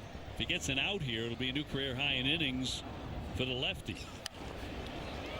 He's been rolling along. He has looked so good. Those 2 runs weren't on him. I mean, there was a hit by pitch, but then 2 errors behind him. He's allowed just 1 hit. Flared into left field. Yoshida's out there to make the catch. 1 down. Spencer Torkelson 0 for 3. So a new career high in innings pitched for the left-hander, who has fanned 8, gave up just the 1 hit in the 5th, and that was their first hit of the night on the double by Green. Pitching through the rain in the last inning and a couple of errors around him. He fell behind 2-0, but the Red Sox have rallied in a major way. Starting to rain again. And popped in there for a strike. He's going to challenge that one. It's a batter challenge. It's close. Give me the corner. Thank you. They got 1 left. Both teams down to 1 challenge. ABS powered by T-Mobile. And a pop-up through the raindrops. Really coming down now. The wind is gusting. And the catch will be made by Contreras. Really had to fight the elements there. Oh, man, it got nasty quick. Yeah, it came blowing in just as that pop-up got into the air. What a weird weather night. But 2 down here in the 7th. Well, the umpire is going to play through this. Looks like they're determined to. As Hao Yu Lee gets in, he's 0 for 2. He'll swing and hit a high drive center field. Stayed on there, though. If he sees it, he'll catch it, and he does. Through the rain. It's a 7-pitch inning for Tolley, who has been tremendous. UC combined. Well, that's what it looks like in Detroit as the rain continues to fall. We continue to play baseball onto the 8th inning. Oh, this is gross. That is one good word for it. It feels a lot better, though, when you're up 5-2. I'll tell you that. Now it's really coming down. Monasterio will lead it off. Red Sox ahead 5-2 as he shows bunt. Probably not a bad idea. Yeah, it'd be hard to grip the baseball. I mean, it is. It's coming down now. He is 1 for 3 with a single and a run. One of the 5 runs the Red Sox scored in the 7th inning. And now they're going to stop play. The home plate umpire, Ayasanya, calling for the tarp. They played as long as they could, I think. Almost made it. I think we got lucky it took this long. I would agree. But they're going to tarp the field. And we are now in a rain delay with the Red Sox up as we get the 8th inning underway with a score of 5-2. 5-12-2 for the Red Sox. 2 runs, only 1 hit against Peyton Tolley, and an error for Detroit. And as much as we'll look at those 5 runs in the 7th, the performance of Peyton Tolley was just off the charts tonight. He only threw 83 pitches, Will, in 7 innings. Well, part of what you looked at with him is like, all right, you're coming from AAA where sometimes you don't throw but every 6 or 7 days because of the scheduling there and the off days, and they worry about the workload. Well, 83 pitches, that's not 100, right? So you're managing that workload a little bit, but he was tremendous tonight. My favorite moment may have been when he got that final out, when he got Lee to fly out for the last out he got in the 7th inning. He goes racing over to the umpire because they have to check his hands after, any substance or anything. He ran over to him, yelling at him like, Let's do it. Let's do it. Let me get in the dugout. It's raining. Let me go shake the boys' hands. A terrific night tonight as he struck out 8. Well, you know, the fastball is always his best weapon, and it was just fuego tonight. Both the 4-seamer and the 2-seamer. But what set that up was that pitch, that breaking ball that you just saw. Not just a show-me pitch today. He got some swing and miss and some strikeouts on that pitch. Elevated 4-seamer there was just disgusting. He was great. Boy, when he's throwing the ball like that, he is so much fun to watch. And right now, a little less fun as they're tarping the field in Comerica. And the Red Sox ahead 5-2. And, of course, the big offensive blow tonight, the home run by Jaron Duran. Our strong play of the game presented by New England Chevy dealers. Together, let's drive. Yeah, 7th inning after a walk by Narvaez and Monasterio single. Jaron Duran comes up. Guess what? Runners in scoring position. Backside homer. It was loud, too. That's a special kind of pop. 381 feet from a left-hand hitter down the left field line. So impressive there. The Red Sox were waiting all weekend and now most of tonight before they finally started to swing the bat. When they did, they didn't stop and scored 5 times in the 7th inning. Off with a walk to Narvaez and then Monasterio base hit. Duran with that blast. Yoshida got a gift of a double that fell in front of Perez. He should have made the catch, but it fell in. He lost it somehow. Abreu with an RBI hit. Rafaela with a base hit. Marcelo Meyer another RBI as he singled. And for the Red Sox, a hit parade in that frame, and they lead it 5-2 in a rain delay. So we will take a break right now, and when we come back, it's back at the studio. Tom Caron leading the rain delay spectacular. That's coming your way here on Nesson with the Red Sox in a rain delay leading 5-2.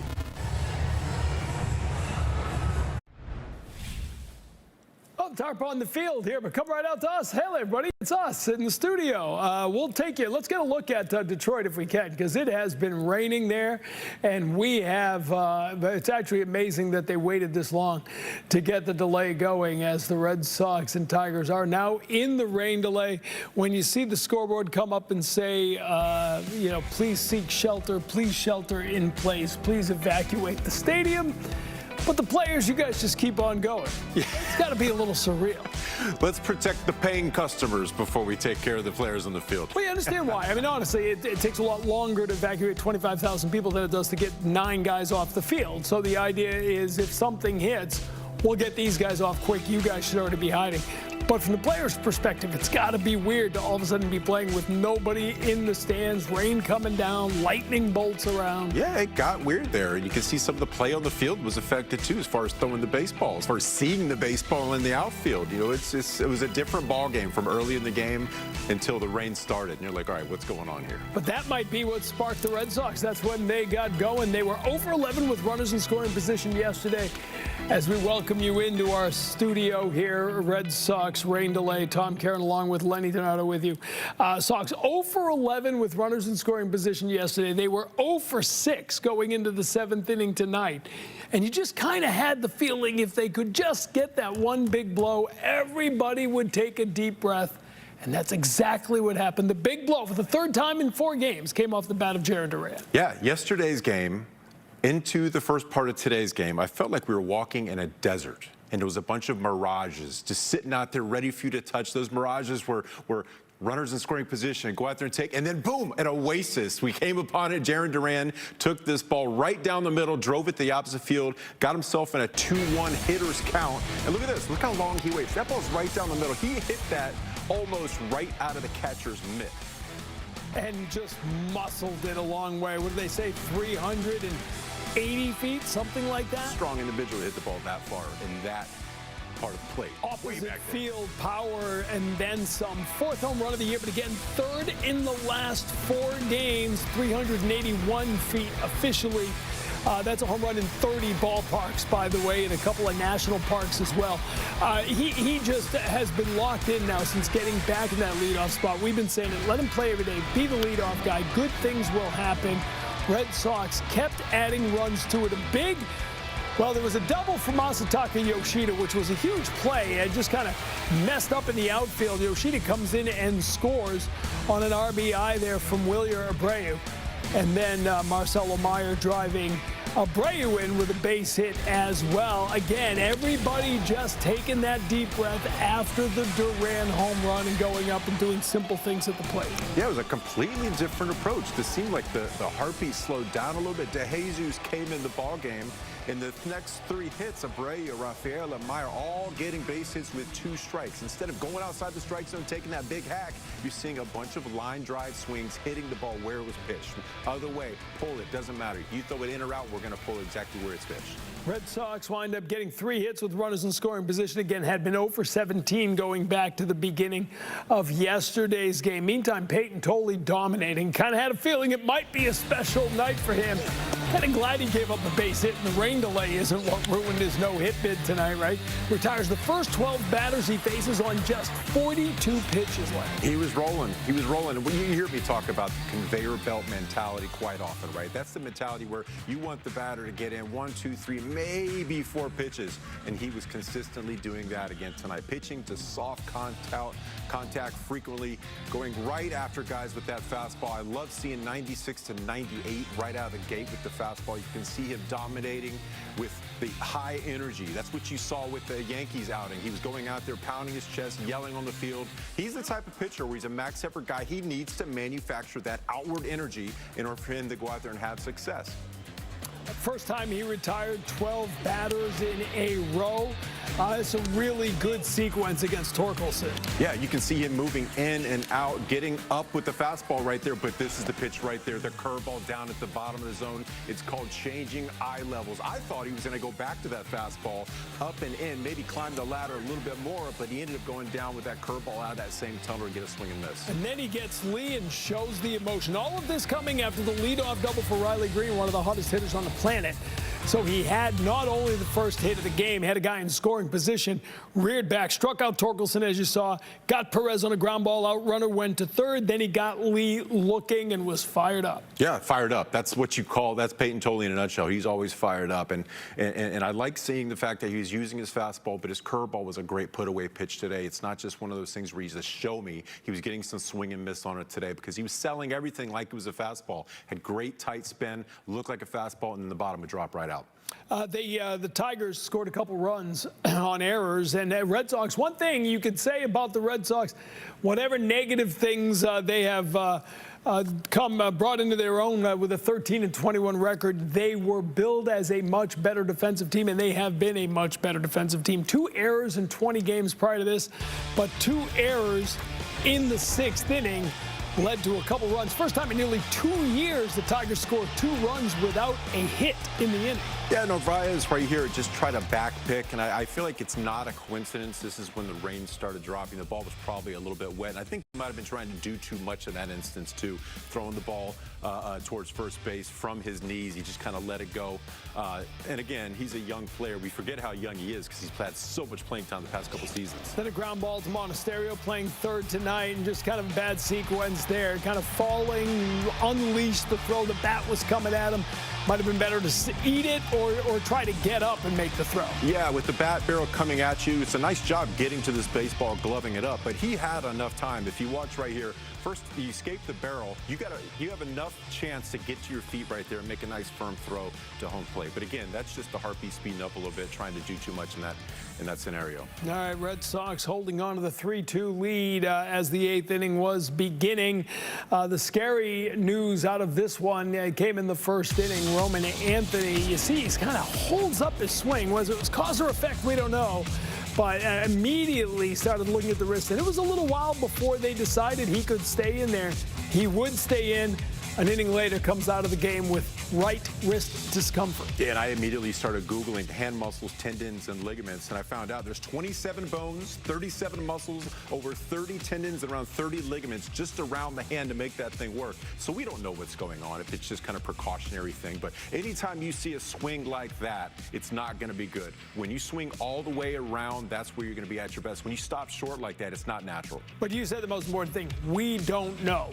You never want to rush to say somebody's badly injured, but also don't rush to say he's fine and it's precautionary because we don't know. And a wrist is an easy thing. You can break a hamate bone, and it's like you barely know the hamate bone exists until you break it. Yeah, there's just so much going on inserting into the hand and wrist. There's so many different mechanical mechanisms, I should say, to make the hand move in many different ways. So, yeah, we just have to wait and see exactly what's going on. And we will do that after the game. We expect to hear from Chad Tracy, get an update on that, but hopefully a couple innings to go before that. Nasty weather at Comerica Park. The Switches saw coverage, shelter, and shelter in place. If you're a colleague or guest, if you're a ball player, stay on out there. Wear it. Wear a ball players. You guys are good. I wear metal spikes. Not a big deal. Stand out in the open field. Probably not metal spikes today, but it's for the best. Rain delay with the Red Sox leading 3-2 in Detroit. Stay with us. All right, we are in a rain delay in Detroit, and it is my experience doing this for many, many years, that when you've got tractors on the tarp, you are not close to getting that tarp off the field. Yeah, heavy equipment rather than sandbags. I mean, it might be a little easier to move them off afterwards. Just so that's because there's a storm. Yeah. That's not because it's easier. That's just those are out there for weight. The wind. They're afraid the thing's going to blow away. And go wrap around the casino in Windsor, Ontario, and no one's going to know what the hell just happened. Everyone loves a good tarp blooper, though, right? When's the last time you saw a tarp blooper in Major League Baseball? They don't let guys do. Rick Dempsey is not walking through that door anytime soon. We have been relatively blessed this year, knock on wood. Yeah. We have not had Was a it ton. 2 years ago? I think I did like 15 rain delays. Yeah, there was one point we had the time added up, and it had been like 24 hours, like a day of my life. Oh, yeah. In rain delay. I think I did an 8-hour shift. Oh, look, we got guys. Now, are these the tractor drivers coming out? They got the keys. That'd be pretty cool if like they all like a little synchronized drive off. Are they going clockwise or counterclockwise? Like around the bases? What are they doing? They don't want to roll over the mound. I am anti, robots or AI taking jobs away from human beings. That's is that fair? Absolutely. But why is there not like a mechanized tarp yet? Like it's dropped by drones? Whatever. Kind of drones Well, bring it that's down my idea. There should be some sort of tarp held by drones over the field, up in the air, and then you'd never have a rain delay. Like a dome that gets deployed whenever there's rain. Via drones. Yeah, 300 drones holding up some sort of cellular fabric membrane that would hover over the field. Okay. And keep it dry. So now, what happens when the battery of one of these That's or a not few my of these problem. drones goes? That's why we have Switch them out engineers. We have midair? engineers for that. Okay. I'm just a pretty face. Okay. I'm an idea guy. You're a big idea guy. I'm a big idea guy. But why isn't there some sort of tarp that just rolls itself out? Right? No, now that could be that's the next thing. I would be in favor. Right? Because Although it's easy to roll. The grounds crew guys would probably be really upset with me. But see, they're doing a great job. I'm sure they are. Now you see I'm how sure fast they those are things rolled off? at the top of their game. Cart's gone.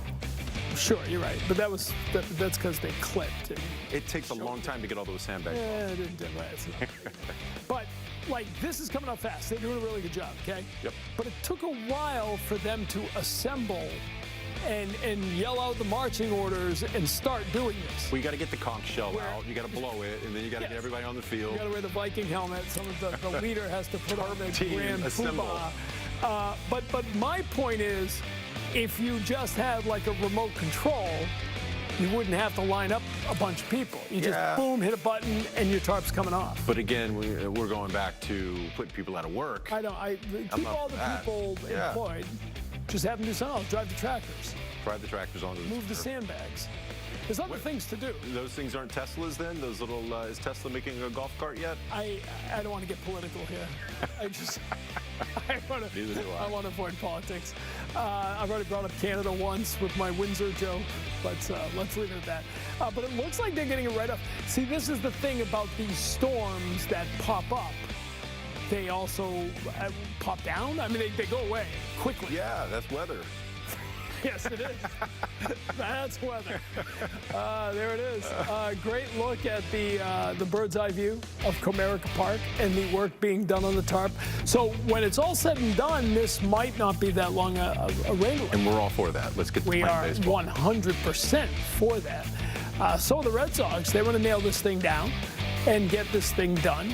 Although that looked like lightning out in center. And you don't listen. If you guys are listening there on the field, if they have us on blast, don't get this thing first pitch ready. Let's get it where it was before the tarp went on the field. You don't have to reline the field. Let's hurry this up a little bit. That's good to make it pretty. Yeah, that's good enough. Get out there and play. See, like, couldn't you go like take that out in center field and keep doing it behind the fence so we could play baseball? Yes. Plenty of room back there, right? Now they gotta air it out now. Are they putting it back on? That's where they get you. That's where they get dumping you. it? Because they dump it and then they bring it back. We get our hopes up. See now. Now they might fold it. If they start folding after they get it back in this position, we're all set. We're gonna stay with this. You have to know. People at home. After this commercial break. Okay. So now this is the moment of truth. Are we staking it back in, or are we folding it up? This might be that folding. This is good news, ladies and gentlemen. Great news. Is that a drone? First was the dump. Is that a drone right there? So there are robots in charge. Yes. So that was good news. They dumped the water off the field. Now they are getting ready to fold it up and put it away. They've got one drone. They have to buy about 500 more for the tarp duty. I'm telling you. Just all you need is drones and some sort of strong fabric, and every stadium is a dome. That's like some Jetson talk right there. It's coming. George Jetson. I have no doubt it's coming. Because there's smart people out there. Not like me and you watching baseball every night and eating pizza. That's true. Thanks to your buddy Danny. Thank you to Bertucci's for bringing some pizza tonight. Bertucci's today. Your buddy came through. We did come through big time. Thank you for that. So anyway, they're working on the field. They're getting it cleaned up and folded up and getting ready to go. Red Sox with the lead at Comerica as they try to open up this series with a win and get back to 500 under interim manager Chad Tracy. So the raking going on, the folding going on. Air bubble under the tarp there. Did you see that? No, I missed it. Big air bubble. Really? Yes. They got to do it again now? I don't know about that. All right, we're going to throw it a break. Come back in just a moment. We'll get you back to Dave O'Brien and Will Middlebrooks at the ballpark after this. Well, that's a wonderful sign. They are rolling up the tarp, which means we're going to resume play tonight here in Detroit after a pretty short rain delay. And the skies have started to brighten up. The rain has stopped falling. And the Red Sox are in front 5-2 as we're getting ready for the top half of the 8th inning. Dave O'Brien alongside Will Middlebrooks and Jemai Webster. As they roll it up, hopefully they'll tuck it away for the rest of the night. And we'll be able to finish this one up as the Red Sox are in front here in game 1 of the 3-game series. It's been quite a night for Peyton Tolle, who of course is done, but 7 innings, 83 pitches, 8 strikeouts. He allowed 1 hit. They got a couple of unearned runs against him, and then the Red Sox responded with a big 7th inning as they scored 5 times. And the biggest blow off the bat of Jarren Duran.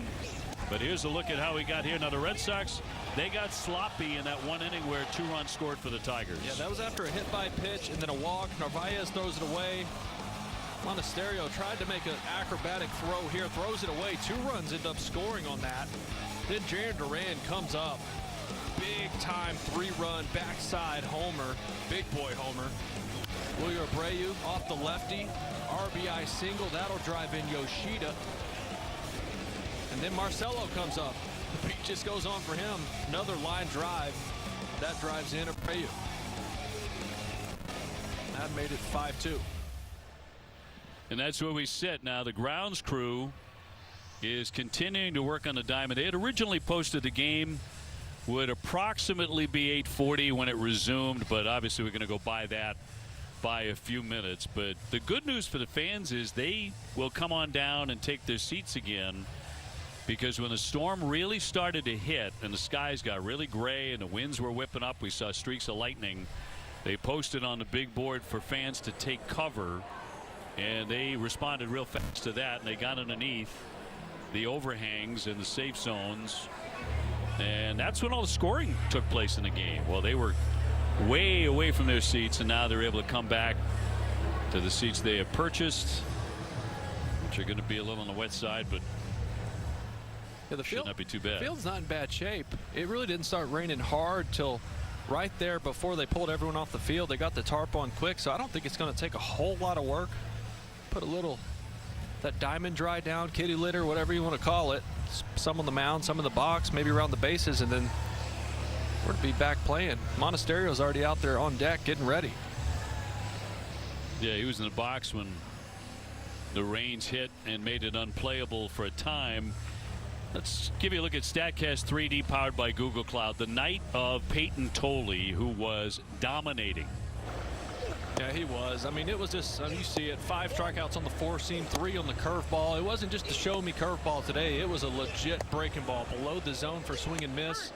And then it was just gas. He was hitting his spots, blowing people away with the fastball. Riley Green, who came into this one hot, hitting lefties well.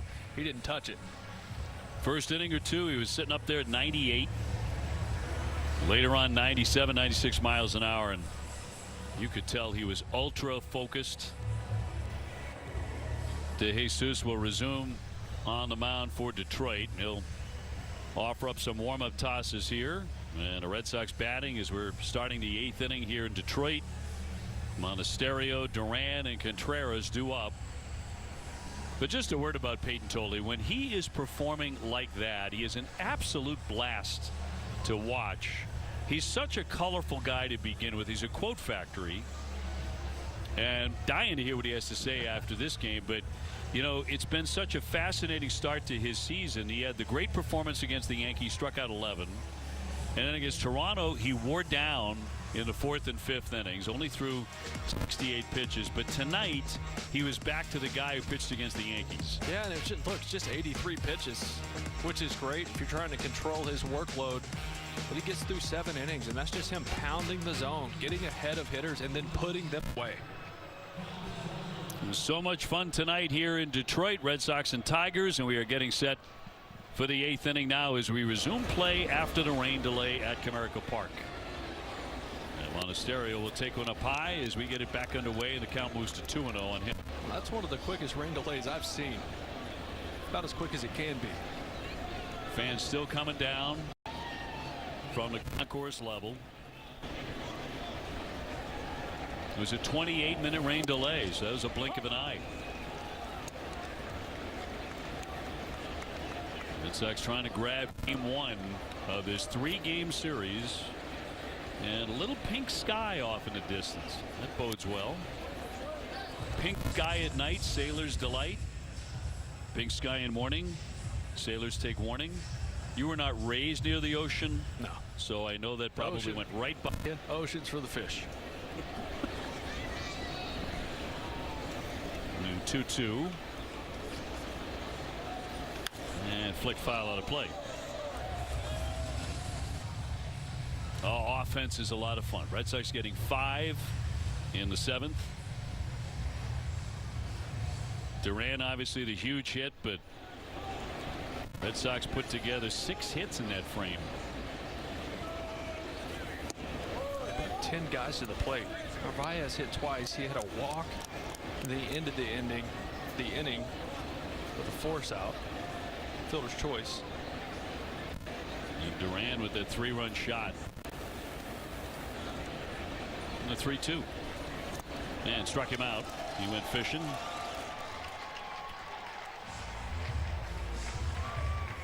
So 1 away, top of the order in Duran, who's had a very, very nice night beyond the home run. He had 2 singles his first 2 trips with us on base. And has gone 3 for 4. Yeah, I'm guessing he'll stick with the leg kick. As Lou said the other night, it's growing on me. Getting a lot of hits all of a sudden. He's been getting himself into good counts too. And you can see the confidence growing, because even when he gets the 2 strikes, there's no panic. It's not defensive mode. Fouled away. Another good hack right there, just under it. 0-2. Wilson Contreras on deck. Early part of the game, and really until that 7th inning, was marked by a lot of frustration, which has been typical for the Red Sox lately. But the 7th, Red Sox looked like a different offensive team. Yeah, they were 0 for their first 6 with runners in score position. They're 3 for 10 right now. And will be in there for strike 3. 2 down in the Red Sox 8th. Yeah, breaking ball right there. Just caught the outer edge. Pitcher's pitch. And brings up Wilson, who's gone 0 for 4 tonight. A couple of strikeouts that pop up in a fielder's choice. 5-2 Sox in the 8th. And strike 1. Crowd at 22,321 for game 1.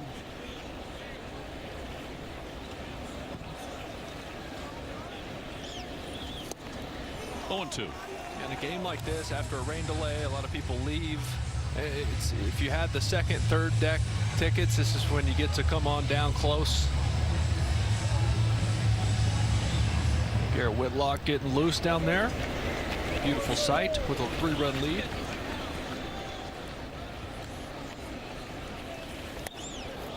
I used to do it all the time as a kid at Fenway. Come down from the grandstand after the rain delay. Hey, this looks like a really good seat right next to the dugout. 2-2. How old were you? First game at Fenway, do you remember? First game at Fenway Park, I was 7 years old. My grandma took me on the tee from Dorchester. Never forget it. I bet. You walk up that ramp.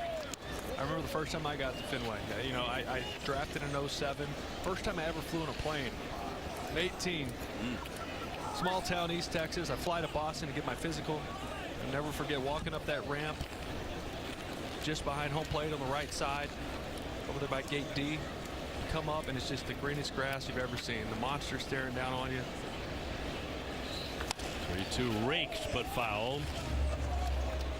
That's what you remember too, how green the grass is. Like, how did they get it that green? So perfect. And the monster right up in your face. Like, no other ballpark looked like that. Still doesn't. Amazing.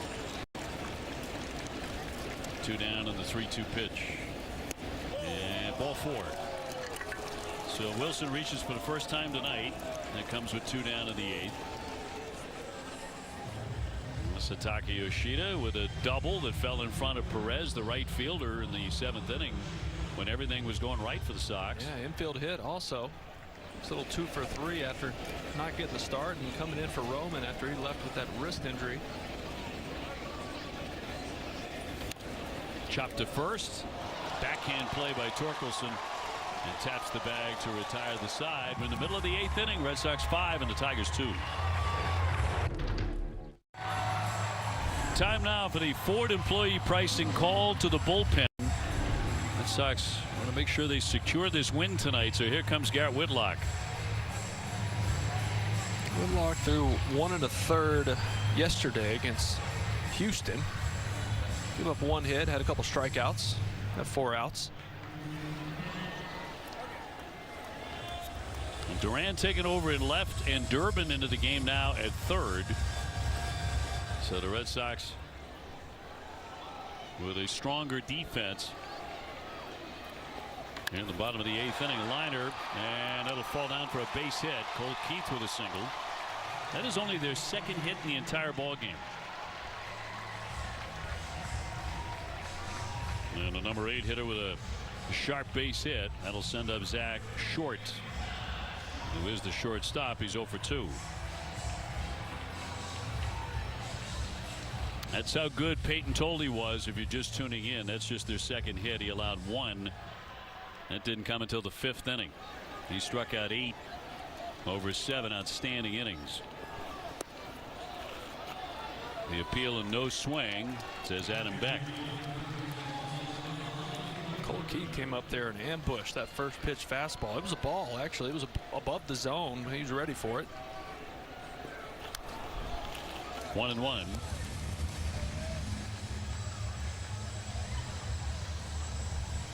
Tigers are 18-17. Red Sox 13-21. High fly into left center field deep. Backing up Duran. He has room. He'll make the catch on the warning track. Whew. Scared me a little bit. One down. Top of the order, and Jones next.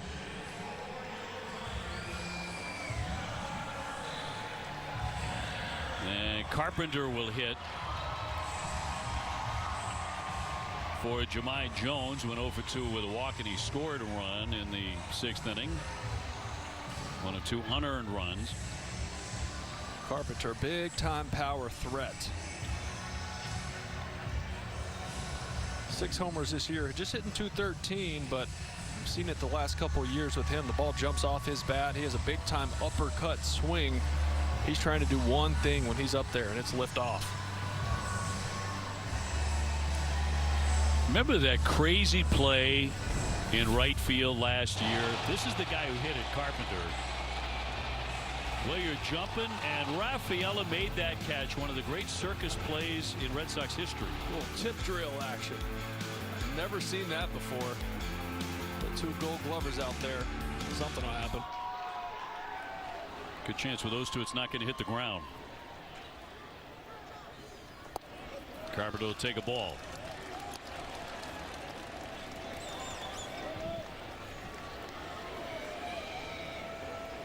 Rain delay tonight of a little less than half an hour. But the game started earlier at 6:10. They were right about the weather moving in. Moving the game from 6:45 to 6:10 for the first pitch. Tarek Skubal was supposed to start. They scratched him late. His loose body's in the elbow. He's going to have arthroscopic surgery. For the Red Sox, Roman Anthony took a cut in the first inning and hurt his hand and had to come out.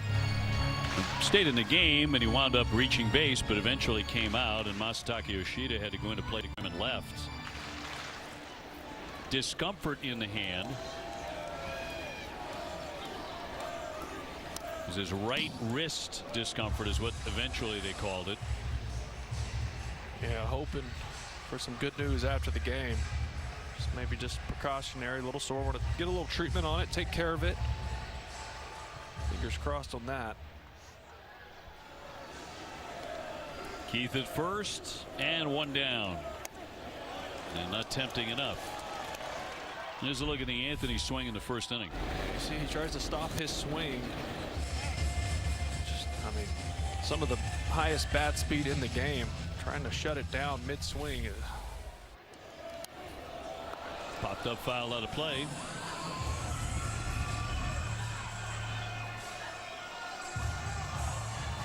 Two and two on Carpenter.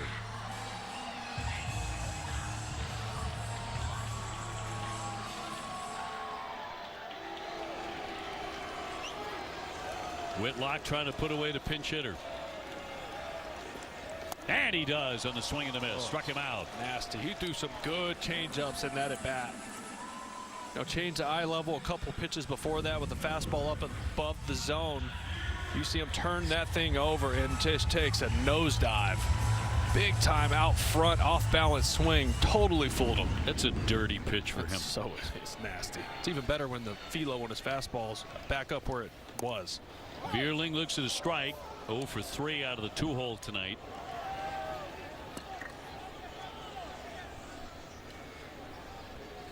One on, 2 out for the Tigers.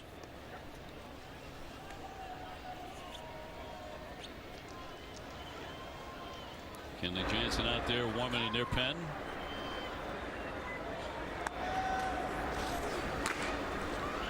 Face one of his former teams. Here comes the 0-1.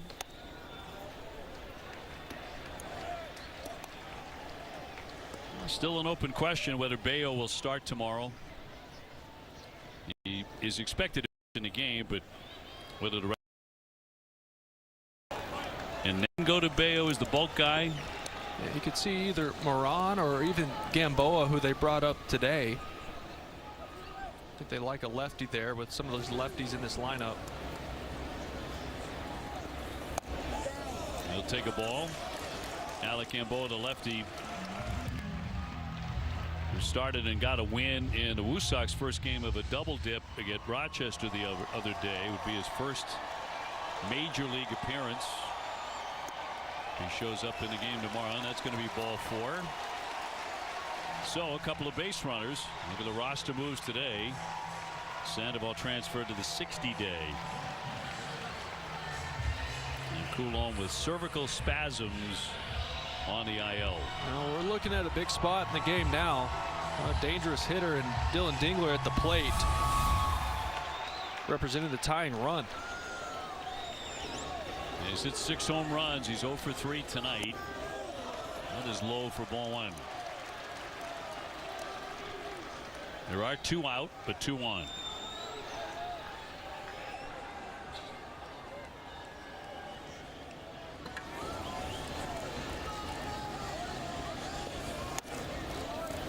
One ball, 1 strike.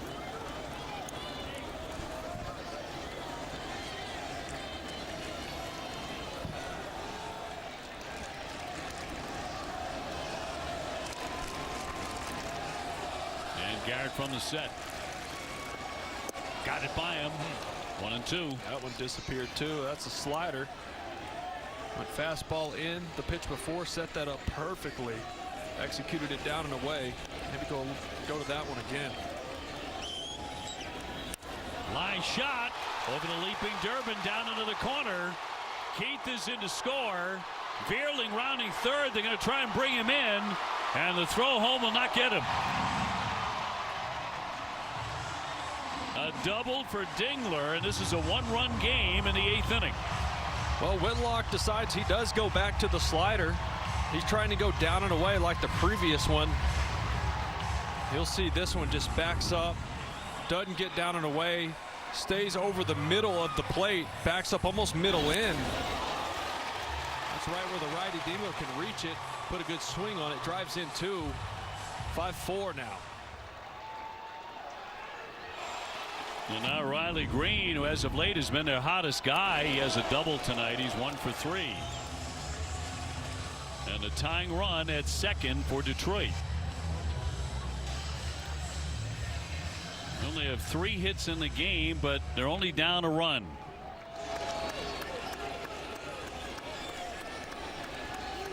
And a 1-0 from Whitlock. Fouled away. 1 ball, 1 strike on Riley Green. What's tough for Whitlock is that 2-seamer when it's down, it's a lot more hittable, and his changeup down is where he likes to go. But Riley Green is a very good low ball hitter. You got to elevate against him. He'll take inside. 2-1.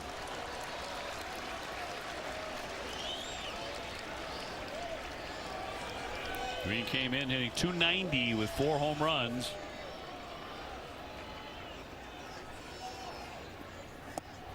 Two and 2. Change up. That's filth. And if you're going to go down in the zone to Green, it's got to be below the zone and not into him, because that's a nitro zone for him. Followed that all the way into the mid. 3 and 2. Torkelson would hit next.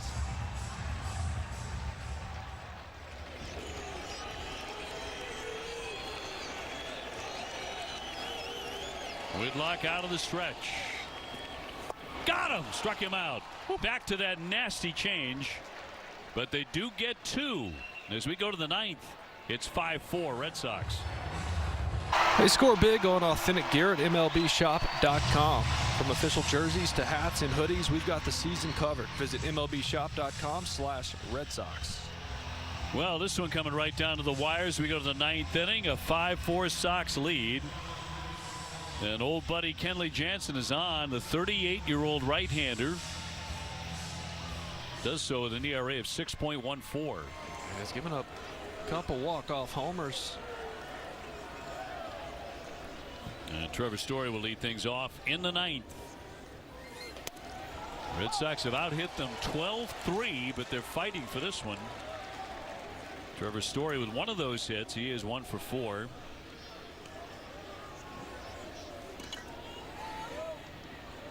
And Abreu on deck. 0-2.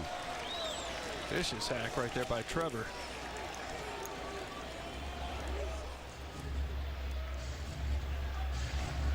Tigers got 2 runs in the 6th inning, unearned runs. Red Sox responded with 5 in the 7th. Detroit just came back with 2 to make it a 1-run game.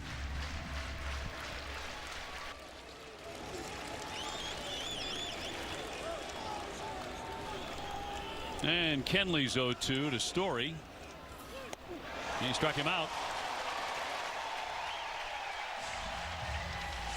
1 down in the 9th. And now a word from Echo. It's time to go yard. Echo, power on and on. Willier tonight 1 for 4. That hit was an RBI single in the Red Sox 5-run 7th.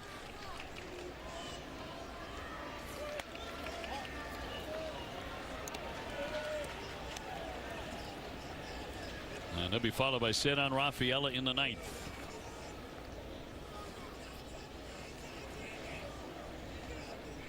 And Kenley with a 1-0.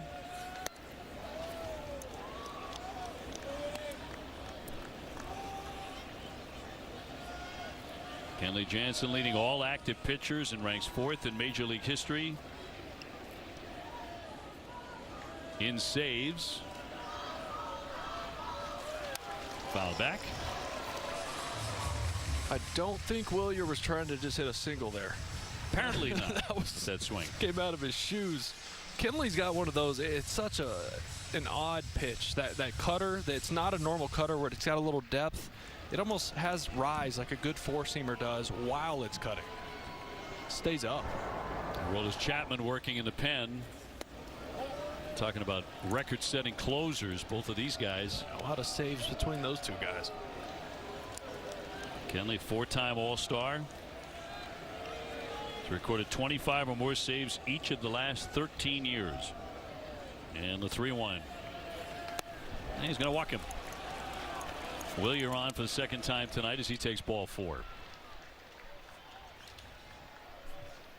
So Red Sox with a base runner trying to get a little more wiggle room here in the 9th, and that'll bring up Cedon, who has 2 hits this evening.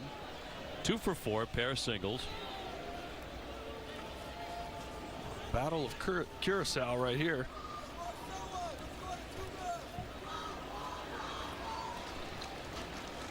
One man away.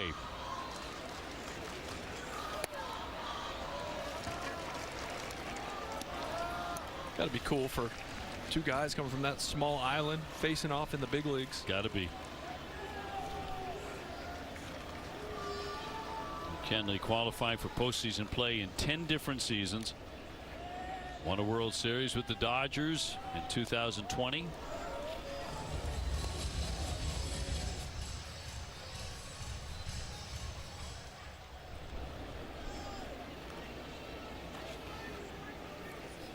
Big lead over there. And Abreu with that lead. He's running. Swinging a liner, and that'll be caught by short, and that'll be right into a double play. That's the chance you take there. Sending the runner, and that is out number 3. We'll see if the Sox have enough. Chapman's coming on. It's a 1-run game in the bottom of the 9th. Well, the closer is on. Aroldis Chapman trying to protect a 1-run advantage to the bottom of the 9th inning. Let's go back to the 7th, though. That was the fateful inning for the Red Sox. They got 5. Yeah, I mean, this was the biggest swing of the game. 3-run homer, obviously looking huge right now. Just being up 1, and Jaron with his 4th career go-ahead homer. 3 of those coming this year and over the last 4 days. No one traveled to the opposite field 381 feet. And here comes Aroldis. On Friday against Houston, converted his 21st consecutive save opportunity. That goes back to July of last year. The first man in is Torkelson, a home run threat. He'll knock that one foul for strike 1. And save opportunities during that span, Chapman has allowed no runs on 2 hits in 19 innings. The batting average against him is .033 over that run of games. But to hold up, he didn't offer. The count 1 ball 1 strike. Just 19 strikeouts away from tying Hoyt Wilhelm all-time relief strikeouts. That's wild. All time. Torkelson 0 for 3, 2 Ks and a fly to left. And looks at a strike. 98.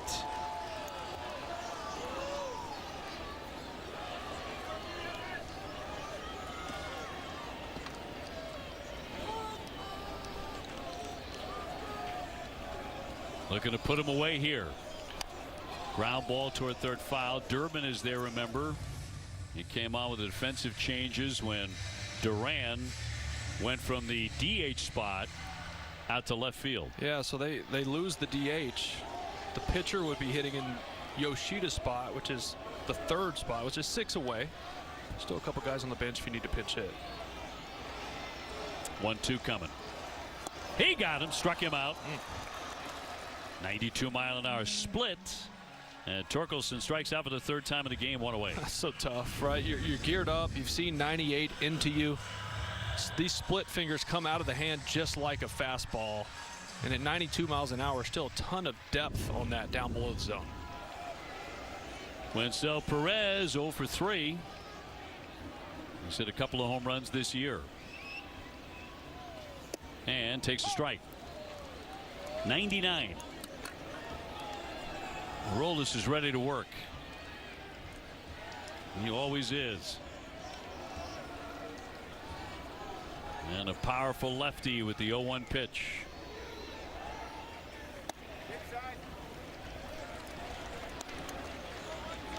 Red Sox trying to preserve a victory for Peyton Tolley. Just terrific tonight over 7 innings. He allowed 1 hit. He struck out 8.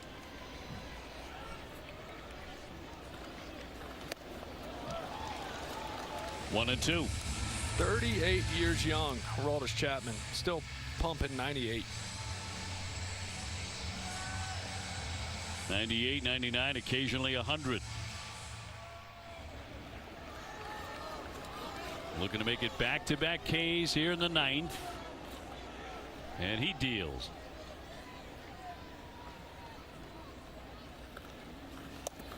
Off the mitt, ball 2. He heard you say 98, 99, 100, and he said, here's 101 for you, Obi. just a reminder. Still got it. Just because he can. I remember facing him when he was in Cincinnati a couple years in, and he was 104, 105. Not fun. 2-2 to Perez. In play to the shortstop. Trevor Story moving and gets it. 2 down. And one more man separating the Red Sox from a win. Hao Yu Lee has gone 0 for 3. He's popped up, flied out, and struck out.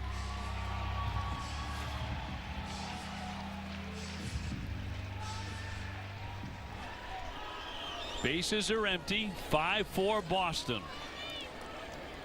Last half of the 9th in Detroit.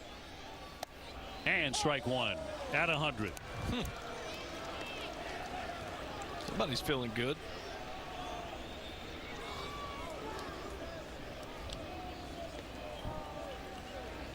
And the 0-1. Split that time. Aroldis 11th all-time on the saves list, 373. High fly down the right field line. Head into the corner. There's Abreu, and he'll make the catch in foul ground. That's a winner for the Red Sox tonight as they knock off the Tigers. Final score of 5-4. Duran with that huge home run. Peyton Tolley with a huge performance. Tolley was tremendous, right? He goes 7 innings on 83 pitches, punches out 8, just gives up that 1 hit. Couple errors, got some runs on the board for Detroit, but the offense waking up, not only with runners in scoring position, but stringing multiple hits together.